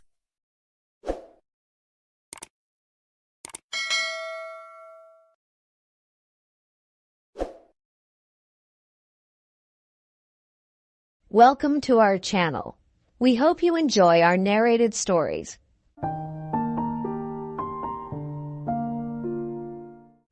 The heart of the Five Towns, that undulating patch of England covered with mean streets and dominated by tall smoking chimneys, whence are derived your cups and saucers and plates, some of your coal, and a portion of your iron, is Hanbridge, a borough larger and busier than its four sisters, and even more grimy and commonplace than they. In the heart of Hanbridge is probably the offices of the Five Towns Banking Company, where the last trace of magic and romance is beaten out of human existence, and the meaning of life is expressed in balances, deposits, percentages, and overdrafts, especially overdrafts. In a fine suite of rooms on the first floor of the bank building resides Mr. Lionel Woolley, the manager, with his wife May and their children. Yet Mr. Woolley was once brought into contact with the things which cannot be defined and assessed. Once he stood face to face with some strange, visible resultant of those secret forces that lie beyond the human ken. And moreover, the adventure affected the whole of his domestic life. The wonder and the pathos of the story lie in the fact that nature, prodigal though she is known to be, should have wasted the rare and beautiful visitation on just Mr. Woolley. Mr. Woolley was bathed in romance of the most singular kind, and the precious fluid ran off him like water off a duck's back. 10 years ago, on a Thursday afternoon in July, Lionel Woolley, as he walked up through the new park at Bursley to his celibate rooms in Park Terrace, was making addition sums out of various items connected with the institution of marriage. Bursley is next door to Hanbridge, and Lionel happened to be the cashier of the Bursley branch of the bank. He had in mind 2 possible wives, each of whom possessed advantages which appealed to him, and he was unable to decide between them by any mathematical process. Suddenly, from a glazed shelter near the empty bandstand, there emerged in front of him one of the delectable creatures who had excited his fancy. May Lawton was 28, an orphan, and a schoolmistress. She too had celibate rooms in Park Terrace, and it was owing to this coincidence that Lionel had made her acquaintance 6 months previously. She was not pretty, but she was tall, straight, well-dressed, well-educated, and not lacking in experience, and she had a little money of her own. "Well, Mr. Woolley," she said easily, stopping for him as she raised her sunshade. "How satisfied you look." "It's the sight of you," he replied without a moment's hesitation. He had a fine, assured way with women. He need not have envied a curate accustomed to sewing meetings. And May Lawton belonged to the type of girl whose demeanor always challenges the masculine in a man. Gazing at her, Lionel was swiftly conscious of several things: the piquancy of her snub nose, the brightness of her smile, at once defiant and wistful, the lingering softness of her gloved hand, and the extraordinary charm of her sunshade, which matched her dress and formed a sort of canopy and frame for that intelligent, tantalizing face. He remembered that of late he and she had grown very intimate, and it came upon him with a shock, as though he had just opened a telegram which said so, that May, and not the other girl, was his destined mate. And he thought of her fortune, tiny but nevertheless useful, and how clever she was, and how inexplicably different from the rest of her sex, and how she would adorn his house and set him off and help him in his career. He heard himself saying negligently to friends, "My wife speaks French like a native. Of course my wife has traveled a great deal. My wife has thoroughly studied the management of children. Now my wife does understand the art of dress. I put my wife's bit of money into so-and-so." In short, Lionel was as near being in love as his character permitted. And while he walked by May's side past the bowling greens at the summit of the hill, she lightly quizzing the raw newness of the park and its appurtenances, he honestly wondered that he could ever have hesitated between May Lawton and the other. Her superiority was too obvious. She was a woman of the world. In a flash he knew that he would propose to her that very afternoon, and when he had suggested a stroll towards Moorthorne, and she had deliciously agreed, he was conscious of a tumultuous, uplifting, and splendid carelessness of spirits. "Imagine me bringing it to a climax today," he reflected, profoundly pleased with himself. "Ah, well, it will be settled once for all." He admired his own decision.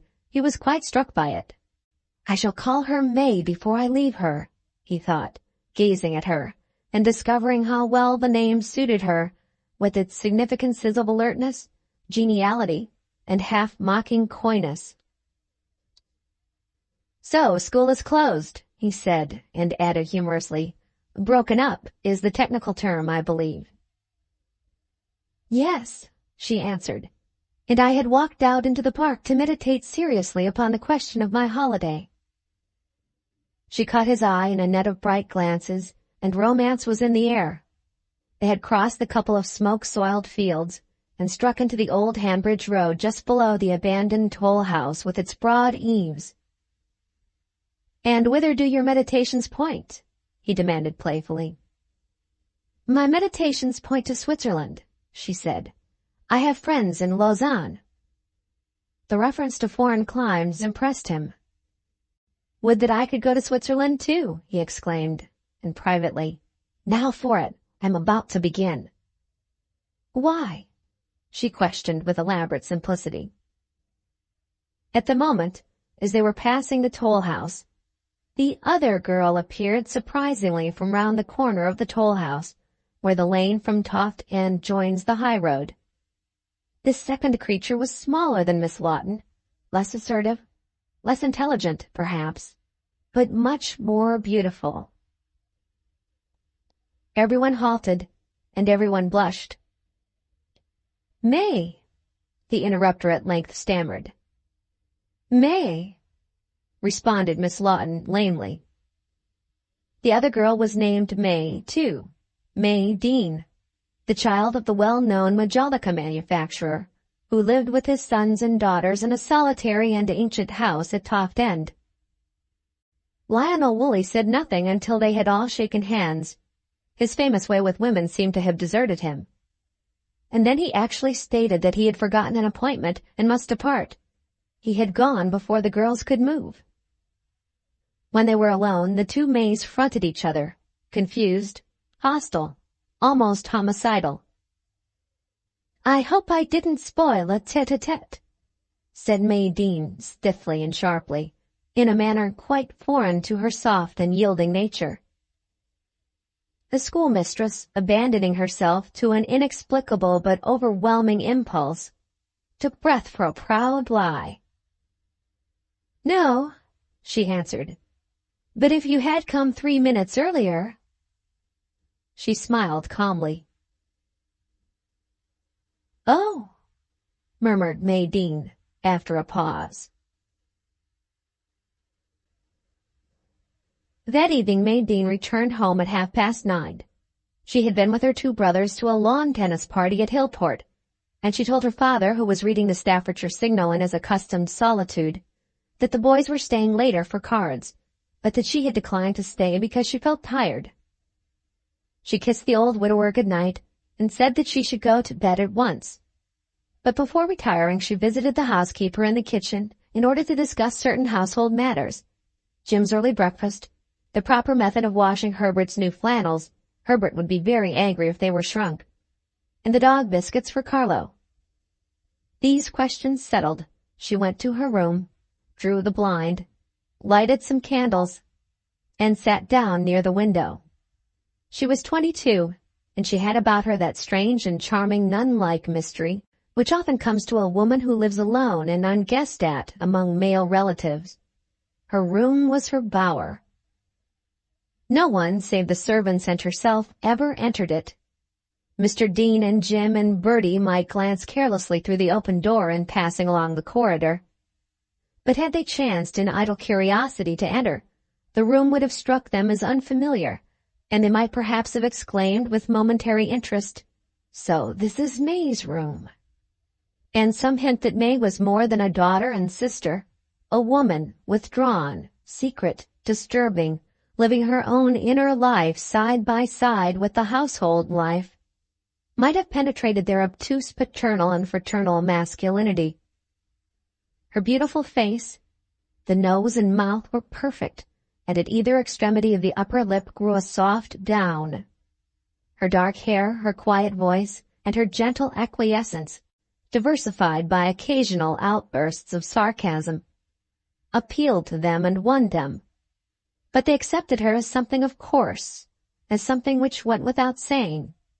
They adored her, and did not know that they adored her. May took off her hat, stuck the pins into it again, and threw it on the bed, whose white and green counterpane hung down nearly to the floor on either side. Then she lay back in the chair and, pulling away the blind, glanced through the window. The moon, rather dim behind the furnace lights of Red Cow Ironworks, was rising over Moorthorne. May dropped the blind with a wearied gesture, and turned within the room, examining its contents as if she had not seen them before. The wardrobe, the chest of drawers which was also a dressing-table, the washstand, the dwarf bookcase with its store of Edna Lyalls, Elizabeth Gaskells, Thackeray's, Charlotte Young's, Charlotte Bronte's, a Thomas Hardy or so, and some old school books. She looked at the pictures, including a sampler worked by a deceased aunt, at the loud ticking Swiss clock on the mantelpiece, at the higgledy-piggledy photographs there, at the new Axminster carpet, the piece of linoleum in front of the washstand, and the bad joining of the wallpaper to the left of the door. She missed none of the details which she knew so well, with such long, monotonous intimacy, and sighed.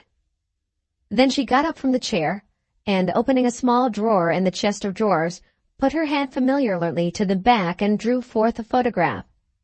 She carried the photograph to the light of the candles on the mantelpiece, and gazed at it attentively, puckering her brows. It was a portrait of Lionel Woolley. Heaven knows by what subterfuge or lucky accident she had obtained it, for Lionel certainly had not given it to her. She loved Lionel. She had loved him for 5 years with a love silent, blind, intense, irrational, and too elemental to be concealed. Everyone knew of May's passion. Many women admired her taste. A few were shocked and puzzled by it. All the men of her acquaintance either pitied or despised her for it. Her father said nothing. Her brothers were less cautious, and summed up their opinion of Lionel in the curt, scornful assertion that he showed a tendency to cheat at tennis. But May would never hear ill of him. He was a god to her, and she could not hide her worship. For more than a year, until lately, she had been almost sure of him, and then came a faint, vague rumor concerning Lionel and May Lawton, a rumor which she had refused to take seriously. The encounter of that afternoon and Miss Lawton's triumphant remark had dazed her. For 7 hours she had existed in a kind of semi-conscious delirium, in which she could perceive nothing but the fatal fact, emerging more clearly every moment from the welter of her thoughts, that she had lost Lionel. Lionel had proposed to May Lawton, had been accepted just before she surprised them together, and Lionel, with a man's excusable cowardice, had left his betrothed to announce the engagement. She tore up the photograph, put the fragments in the grate, and set a light to them. Her father's step sounded on the stairs. He hesitated and knocked sharply at her door. "What's burning, May?" "It's all right, Father," she answered calmly. "I'm only burning some papers in the fire grate." "Well, see you don't burn the house down." He passed on. Then she found a sheet of notepaper and wrote on it in pencil, using a mantelpiece for a desk. "Dear home, good night, goodbye." She cogitated and wrote further. "Forgive me, May." She put the message in an envelope and wrote on the envelope, "Jim," and placed it prominently in front of the clock. But after she had looked at it for a minute, she wrote, "Father," above Jim, and then "Herbert," below. There were noises in the hall. The boys had returned earlier than she expected. As they went along the corridor and caught a glimpse of her light under the door, Jim cried gaily, "Now then, out with that light. A little thing like you ought to be asleep hours since."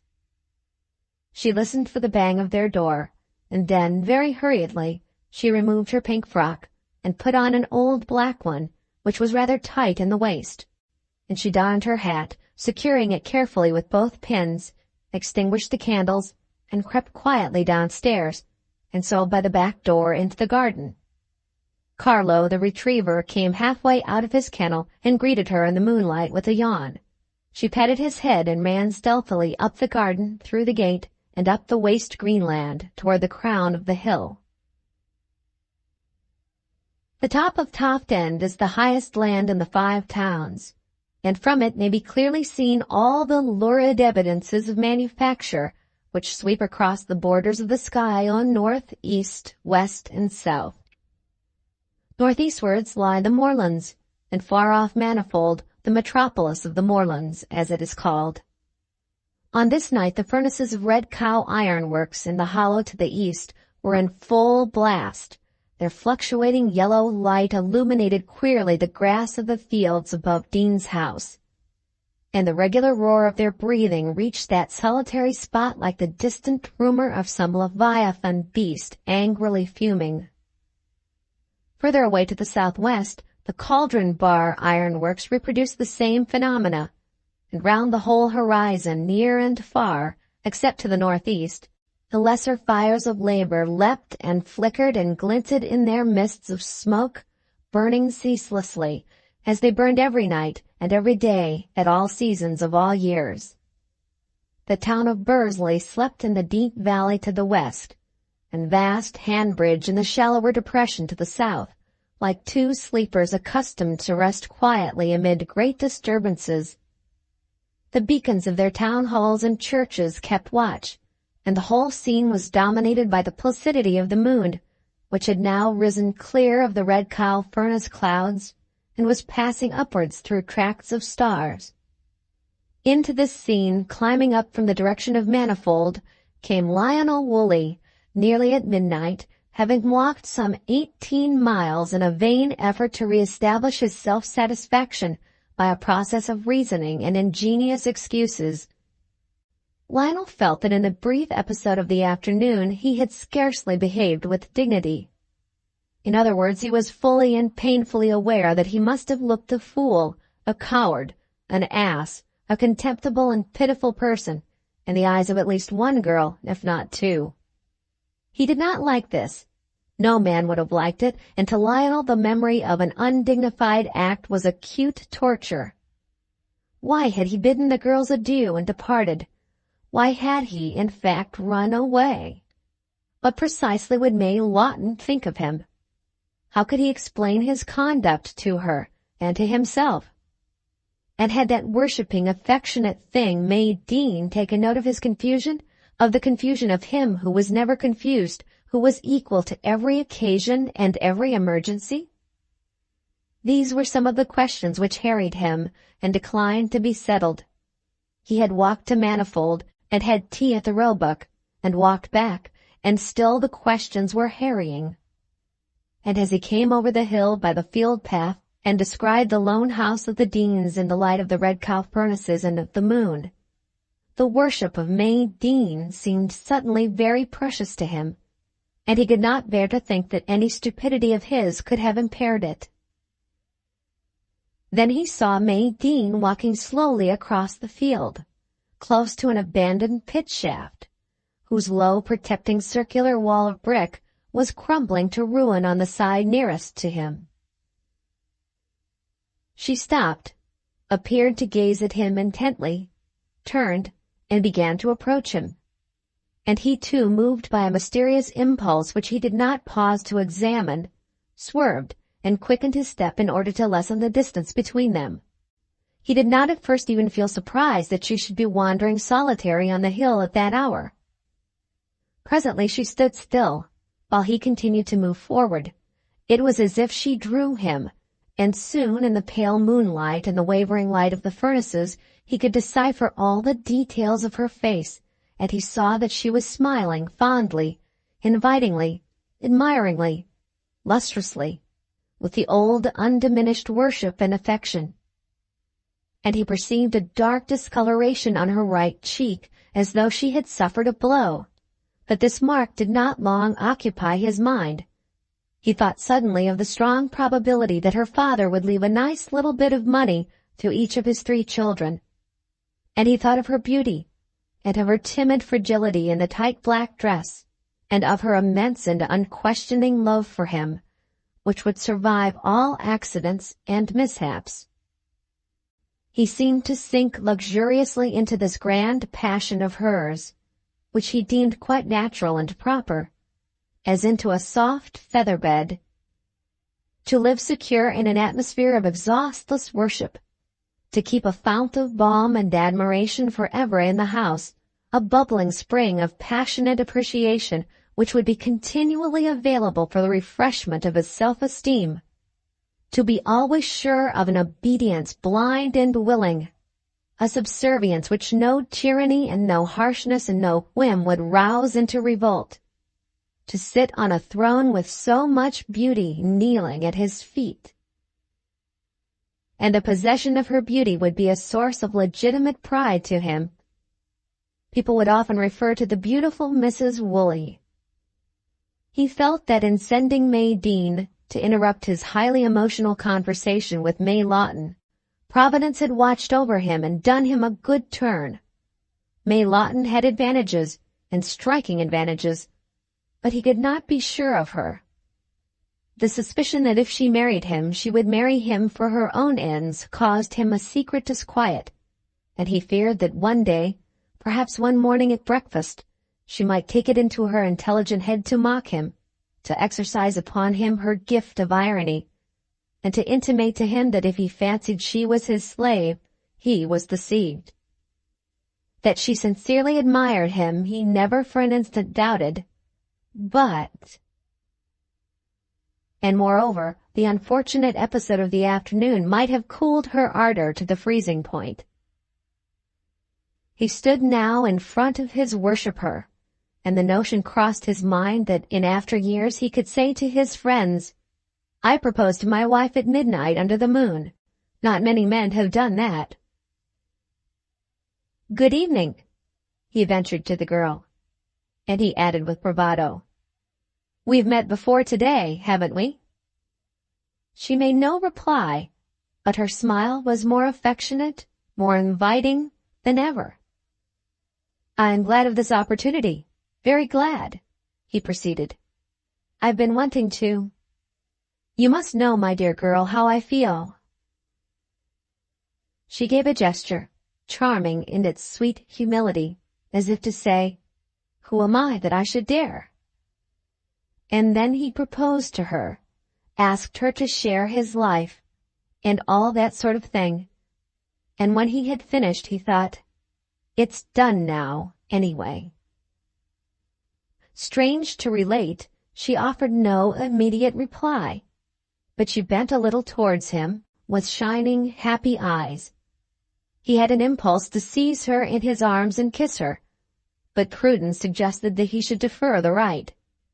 She turned and began to walk slowly and meditatively towards the pit shaft. He followed almost at her side, but a foot or so behind, waiting for her to speak. And as he waited, expectant, he looked at her profile and reflected how well the name May suited her, with its significances of shyness and dreamy hope, and hidden fire and the modesty of spring.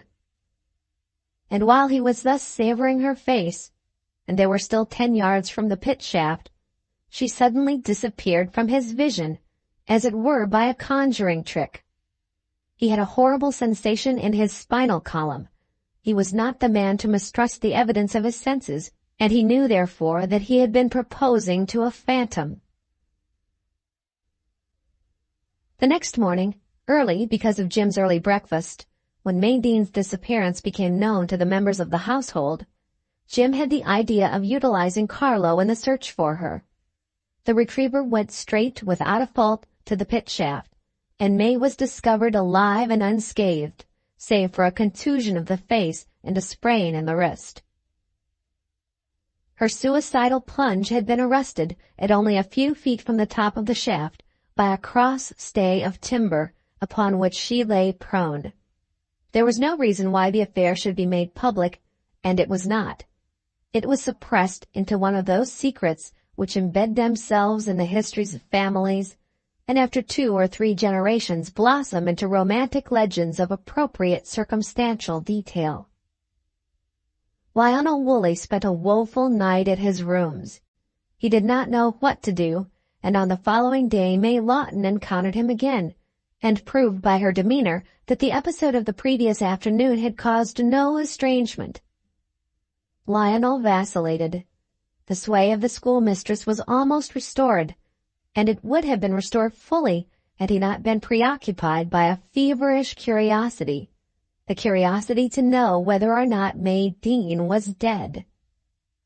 He felt that she must indeed be dead, and he lived through the day expectant of the news of her sudden decease. Towards night his state of mind was such that he was obliged to call at the Deans. May heard him and insisted upon seeing him. More, she insisted on seeing him alone in the breakfast-room, where she reclined, interestingly white, on the sofa. Her father and brothers objected strongly to the interview, but they yielded, afraid that a refusal might induce hysteria and worse things. And when Lionel Woolley came into the room, May, steeped in felicity, related to him the story of her impulsive crime. "I was so happy," she said, "when I knew that Miss Lawton had deceived me." And before he could inquire what she meant, she continued rapidly, "I must have been unconscious, but I felt you were there, and something of me went towards you. And oh, the answer to your question! I heard your question. The real me heard it, but that something could not speak." "My question?" "You asked the question, didn't you?" she faltered, sitting up. He hesitated, and then surrendered himself to her immense love and sank into it, and forgot May Lawton. "Yes," he said. "The answer is yes. Oh, you must have known the answer would be yes. You did know, didn't you?" He nodded grandly. She sighed with delicious and overwhelming joy. In the ecstasy of the achievement of her desire, the girl gave little thought to the psychic aspect of the possibly unique wooing. As for Lionel, he refused to dwell on it even in thought, and so that strange, magic, yearning effluence of a soul into a visible projection and shape was ignored, slurred over, and after 10 years of domesticity in the bank premises, is gradually being forgotten.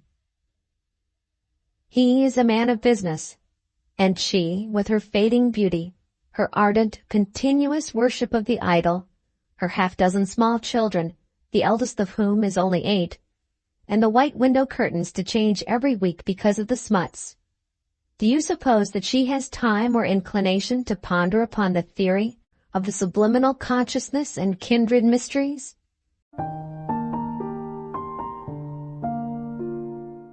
The end. Thank you very much for watching. Please don't forget to subscribe our channel for more stories.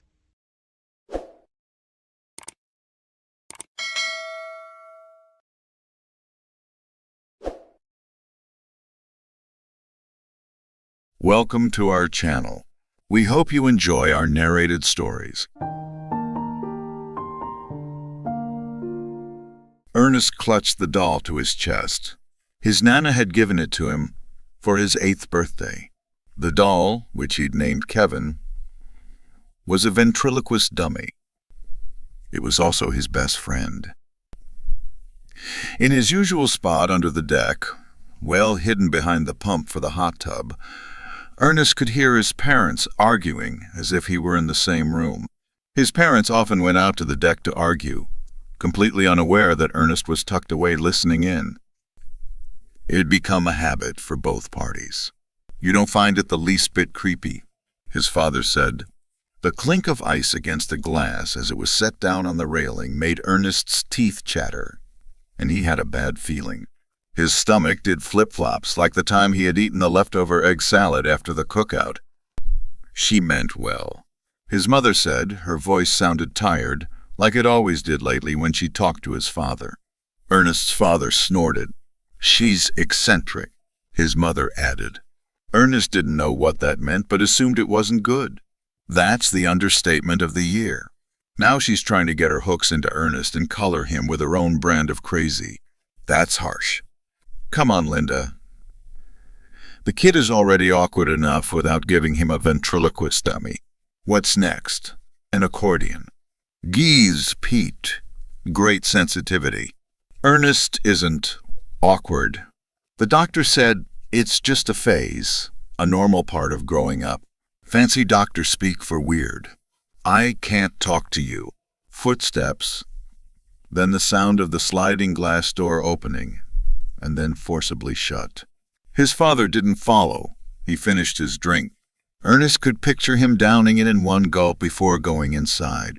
He heard him mumble something that sounded like, "Ought to burn it when he's asleep," and then sighed heavily before going back inside the house. Ernest stayed where he was, held his breath, and waited. When they didn't return, he breathed out. "It's going to be right, Kevin. I won't let anything happen to you," Ernest said to his doll. He peeked out of the small hole in the wood frame. The coast was clear. After another minute had passed, he crawled out from his hiding spot only to bump into Penelope, his older sister. "Hey, weirdo, what are you doing in there?" Ernest scowled at her but said nothing. It was none of her business, then started to walk away. "Boys don't play with dolls," she called. Unless what? He whipped around to face her, daring her to say it. "Maybe you think you're a girl. Do not. Do too," she said in a sing-song voice. "Let me see it." She made to grab Kevin from him. That's when he heard a creak and then a rip. "You broke his arm," Ernest said. "What are you going to do about it? You going to cry? Cry like a little baby? I heard you talking to your doll." "They don't talk back, dummy." She pointed and laughed. "Dummy 1 and dummy 2. Ernest swallowed his tears. He couldn't let her see him cry. "You're stupid," Ernest yelled, his face red with the effort, and he clutched Kevin even tighter to his chest and ran away. That night, Ernest's mother came to tuck him in for the night. She sat down on the edge of his bed and stroked his hair. She was all made up and wearing a pretty dress. She and Daddy must be going out tonight. Would you like me to read you a story? Do you have time? Yes, darling, I always have time for a story. Ernest scrunched up his face like he was concentrating. Let me ask Kevin. He turned to his new pal, whispered, then leaned his left ear toward the doll as if waiting for an answer. Are you sure? He asked the doll. Okay, he said, then turned back to his mom. Not tonight, Mama. Kevin is tired, but he thinks you look real pretty. The corners of her mouth turned up. Why, thank you, Kevin, she said, addressing the doll directly, then turned to her son. That was very kind of him. The warmth in her voice genuine. I think so too, Ernest said. His mother leaned over and kissed him on his forehead. Don't forget, Kevin. At this, she raised her brows, but then pecked his forehead too.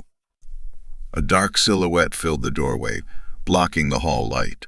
Let's go, Linda. It's getting late. His father didn't enter Ernest's room. The babysitter is here. Jackie. Ernest perked up a bit. She was nice. Dad thought so too. No, dear, his mother said. Mrs. Humboldt.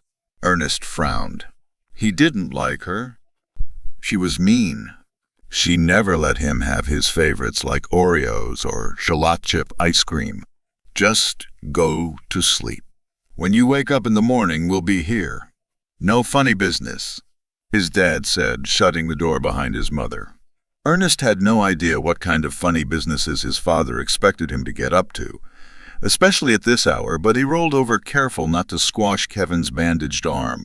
Ernest's mom had sewed it for him after seeing all the duct tape, which Ernest had learned was not made from ducks, after trying to patch the rip himself.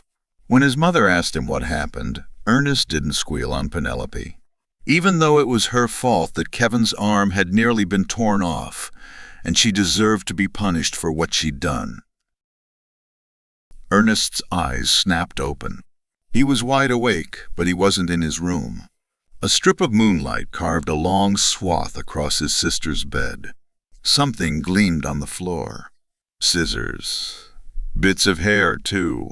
His heart sped up, but to Ernest it felt as if a tiny gremlin inside his chest was banging against his ribcage, demanding to be let out. Something was wrong.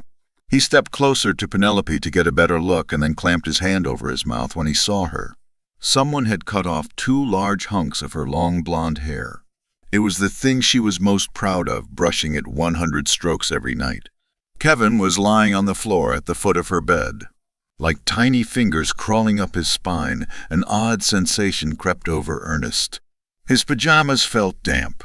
His skin was clammy, covered in a sheen of cold sweat, and he had a sudden urge to pee. I've never walked in my sleep before.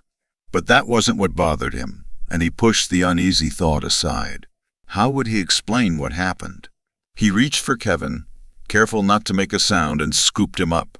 Should I pick up the hair too? Not daring to take his eyes off his sister, he slowly backed out of her room. Terrified she'd wake, and yet, afraid of being alone too, he had 1 foot over the threshold when the hallway filled with light. Ernest froze. A woman's laugh. Shushing sounds. Then more laughter as his parents made their way up the stairs, just now returning from their evening out. Ernest had no idea how late it was, but knew he wasn't supposed to be out of bed, and there was no time to run back to his room. Ernie, sweetheart, his mother called gently. What are you doing out of bed? Tell them you were going to the bathroom. But Ernest couldn't seem to find the words, and before he could answer, his father brushed past him and entered Penelope's room. What the hell happened in here? His father said. Ernest squeezed his eyes shut. If only he could just disappear. Honey, what's wrong? His mother's voice concerned, but not alarmed, and Ernest wasn't sure if she was speaking to him or his father, until he felt meaty fingers grip his arm. Did you do this? His father demanded, yanking Ernest back into Penelope's bedroom with one hand, the scissors in his other. At the same time, his sister stirred awake and his mother gasped. Ernest shook his head hard enough that he made himself dizzy. "Daddy," Penelope called, rubbing the sleep from her eyes. With a glance at Ernest, his mother rushed over to Penelope. "Well, if you didn't do it, who did?" his father hollered, brandishing the scissors. Ernest shrugged and kept his eyes on the floor. "I don't know." But that was a lie. Ernest knew. His stomach tightened and he tried to hide Kevin behind his back, even though his father towered over him and could see what he was doing. "Gimme that thing." His father made a grab for Kevin. "Ouch!" his father yelped and pulled his hand back, dropping Kevin on the floor. "What's the matter?" his mother said. "I cut my hand on something sharp." A sudden scream cut him off. Penelope had seen the hair. His mother sat on the bed to soothe her, but her attention was drawn back to his father. "For heaven's sake, Pete, you're getting blood on the carpet," she said. And Ernest wondered if his mother was more upset about a ruined carpet than his father's injury. In response, his father stuck his finger in his mouth and sucked the blood. Gross. But Ernest knew better than to make a face. Instead, he kept real still, willing himself to become invisible. "Stay here," his father said, then stomped toward the bathroom. Where would Ernest go? Though he had the urge to bolt down the stairs and out the door. The sound of the tap, and then Linda. His father shouted, "What's wrong?" His mother called in exasperation. Penelope's cries had dissolved into quiet whimpers. Kevin was still lying on the hallway floor, and Ernest bent to pick him up as his mother ran past him. "You're in big trouble," Penelope said, coming up behind him, her voice laced with menace, her tear-stained face full of anger. Though she was eyeing Kevin, Ernest took a step back, both afraid for and afraid of Kevin. "I didn't do it," Ernest said. His voice was weak. She advanced on him, made to grab Kevin, but Ernest held him tight. They struggled. Penelope cried out, and Kevin landed on the floor between them. Both parents came running. "Now what?" his mother said. His sister was sobbing and clutching her hand to her chest. "Let me see, Pen." She reached toward her, taking Penelope's hands into her own, then screamed. There were bite marks on Penelope's hand, and they were too small to be Ernest's.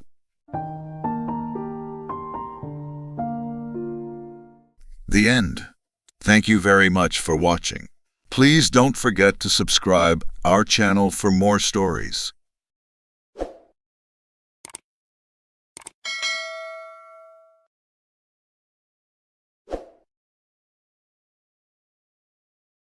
Welcome to our channel. We hope you enjoy our narrated stories. Adonis, named for the winter he was born in, was playing in the dry, dusty brook. He was small of frame but strong of voice. Adonis was known for his boisterous attitude. Many attributed it to his father, a soldier that spent years at home while injured, rubbing off on his son in the process. Unfortunately for the boy, war never rests, and his father just left again recently. And if it bothered the boy, it was certainly hard to tell. He grabbed one of the river rocks and studied it. The weeks of no water showed as dirt was caked on it. His father called it a curse, and Adonis knew no better. He imagined himself covered in armor, a sword in hand, as the enemies of his people gathered just over to the northern side of the brook.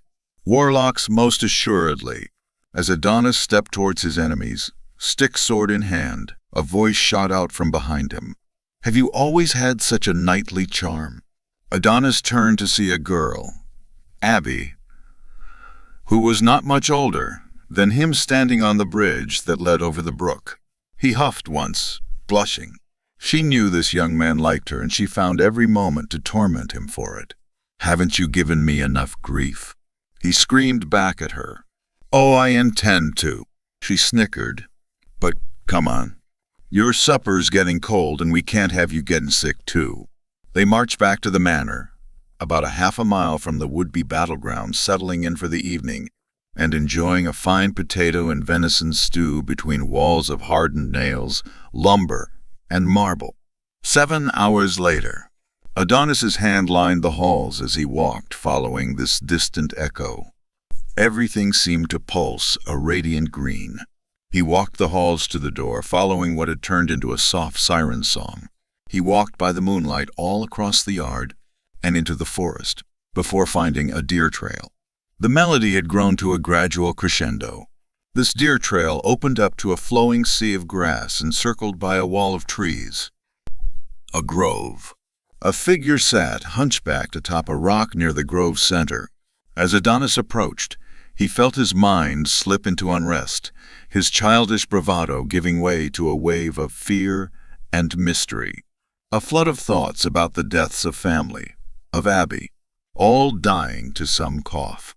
The figure coughed loudly as the images faded, fixing itself facing the boy under a hooded gaze. And then it began to speak. The brook is dry, your people are sick and dying, withering like the fields of barley planted barely a season ago. Rotting as all things will, but I can stave this rot.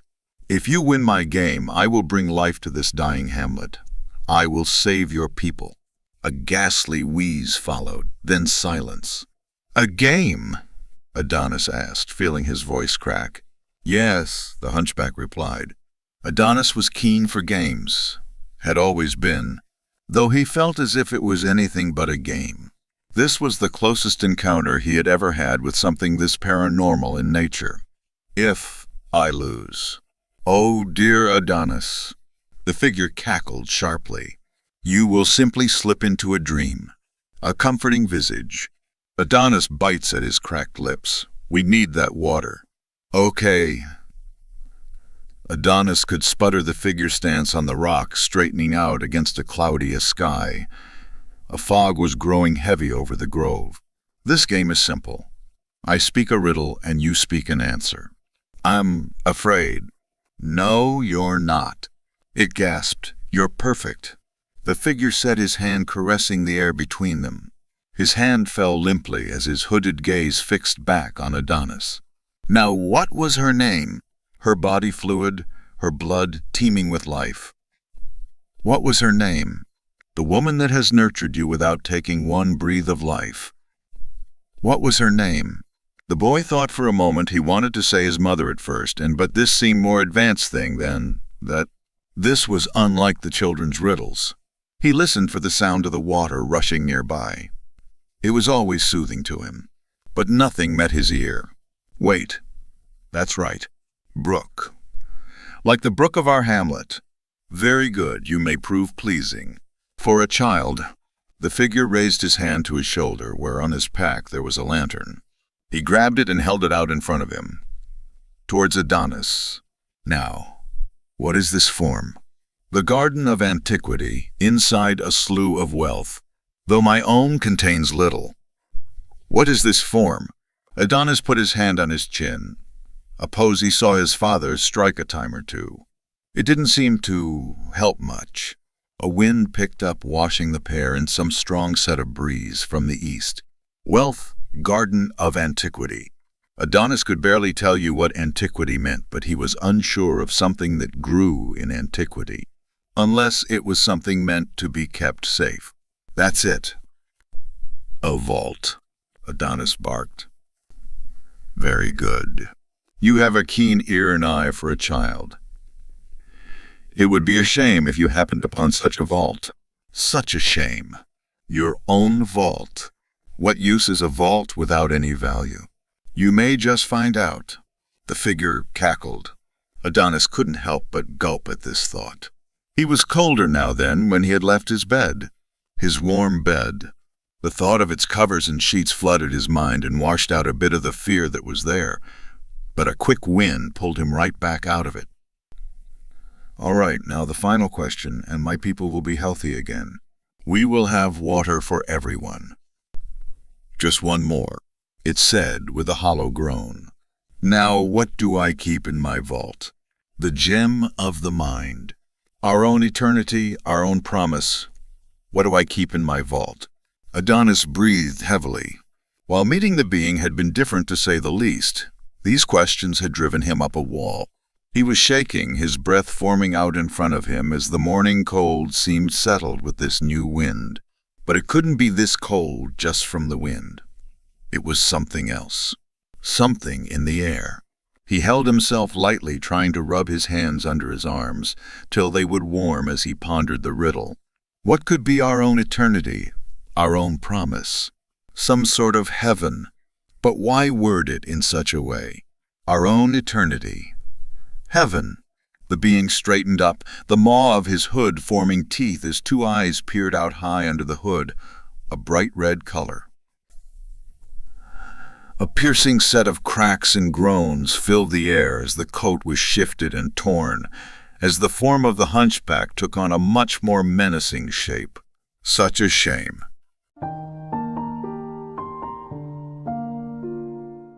The end. Thank you very much for watching. Please don't forget to subscribe our channel for more stories.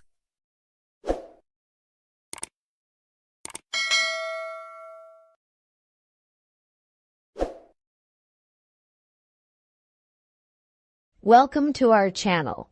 We hope you enjoy our narrated stories.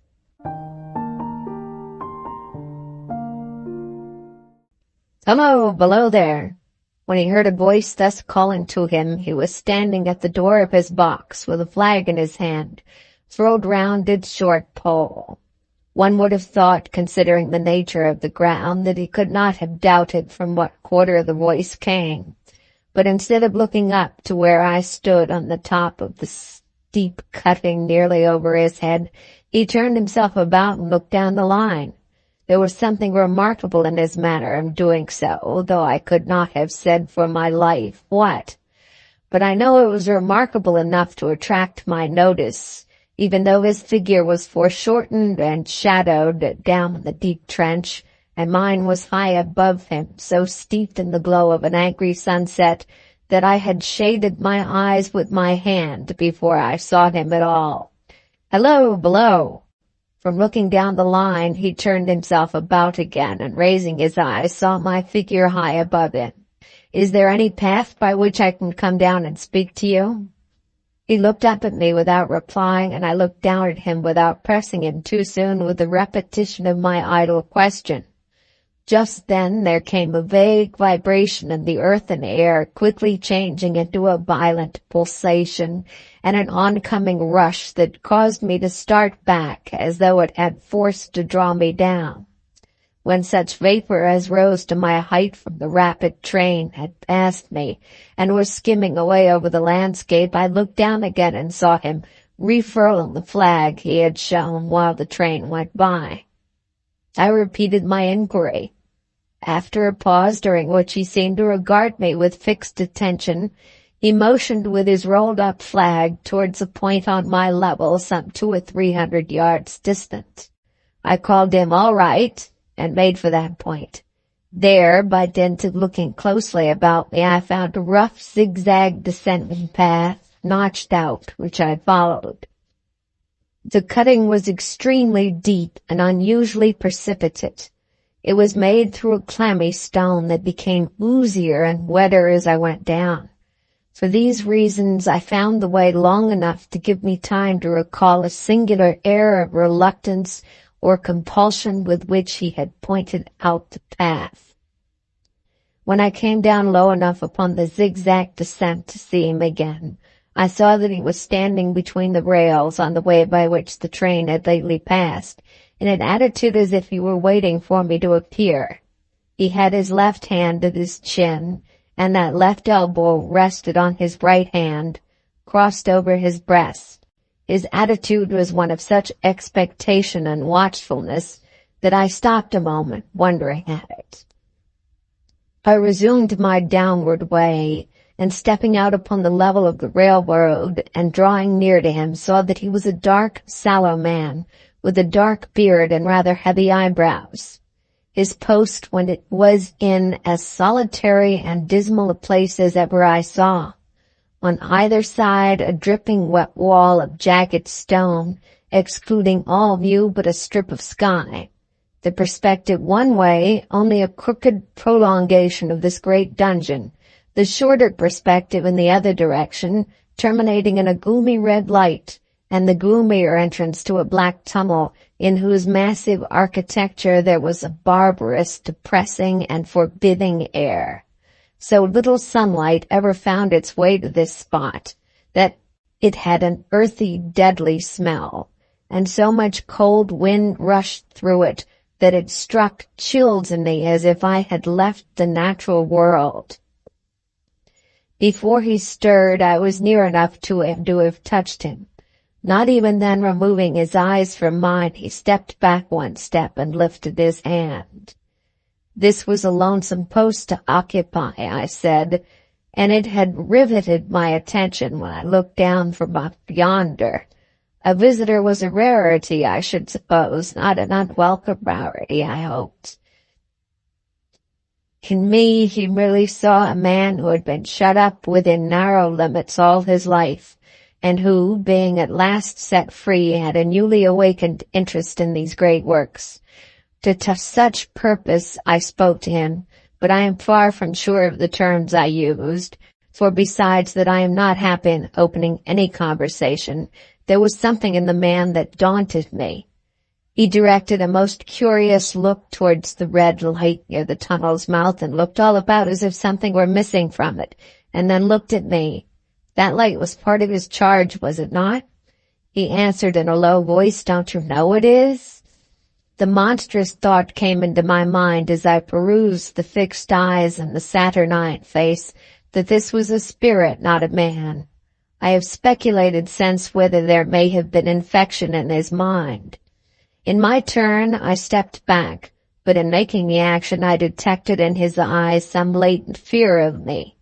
This put the monstrous thought to flight. "You look at me," I said, forcing a smile, "as if you had a dread of me."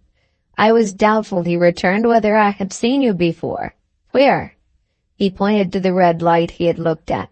"There," I said. Intently watchful of me, he replied, but without sound, "Yes." "My good fellow, what should I do there? However, be that as it may, I never was there, you may swear." "I think I may," he rejoined. "Yes, I am sure I may." His manner cleared like my own. He replied to my remarks with readiness and in well-chosen words. Had he much to do there? Yes, that was to say, he had enough responsibility to bear, but exactness and watchfulness was what was required of him, and of actual work, manual labor, he had next to none. To change that signal, to trim those lights, and to turn this iron handle now and then, was all he had to do under that head. Regarding those many long and lonely hours of which I seemed to make so much, he could only say that the routine of his life had shaped itself into that form, and he had grown used to it. He had taught himself a language down here, if only to know it by sight, and to have formed his own crude ideas of its pronunciation could be called learning it. He had also worked at fractions and decimals, and tried little algebra, but he was, and had been as a boy, a poor hand at figures. Was it necessary for him when on duty always to remain in that channel of damp air, and could he never rise into the sunshine between those high stone walls? Why, that depended upon times and circumstances. Under some conditions there would be less upon the line than under others, and the same held good as to certain hours of the day and night. In bright weather he did choose occasions for getting a little above these lower shadows, but being at all times liable to be called by his electric bell, and at such times listening for it with redoubled anxiety, the relief was less than I would suppose.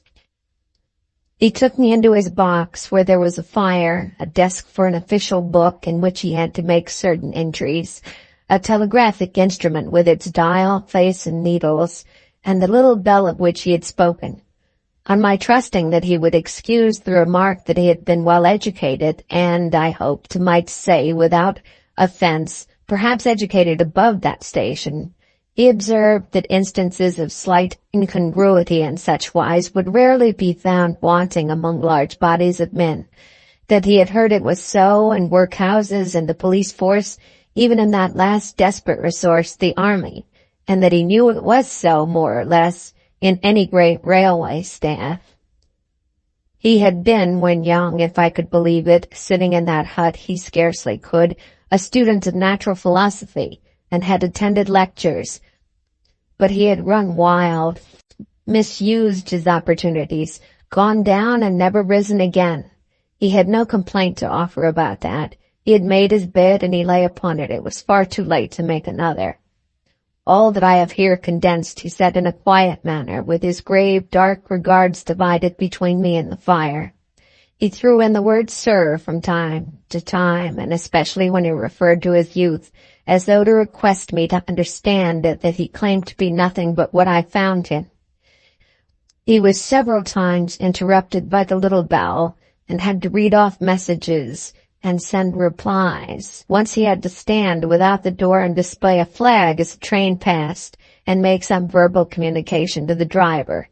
In the discharge of his duties I observed him to be remarkably exact and vigilant, breaking off his discourse at a syllable, and remaining silent until what he had to do was done. In a word, I should have set this man down as one of the safest of men to be employed in that capacity, but for the circumstance that while he was speaking to me he twice broke off with a fallen color, turned his face toward the little bell when it did not ring, opened the door of his hut, which was kept shut to a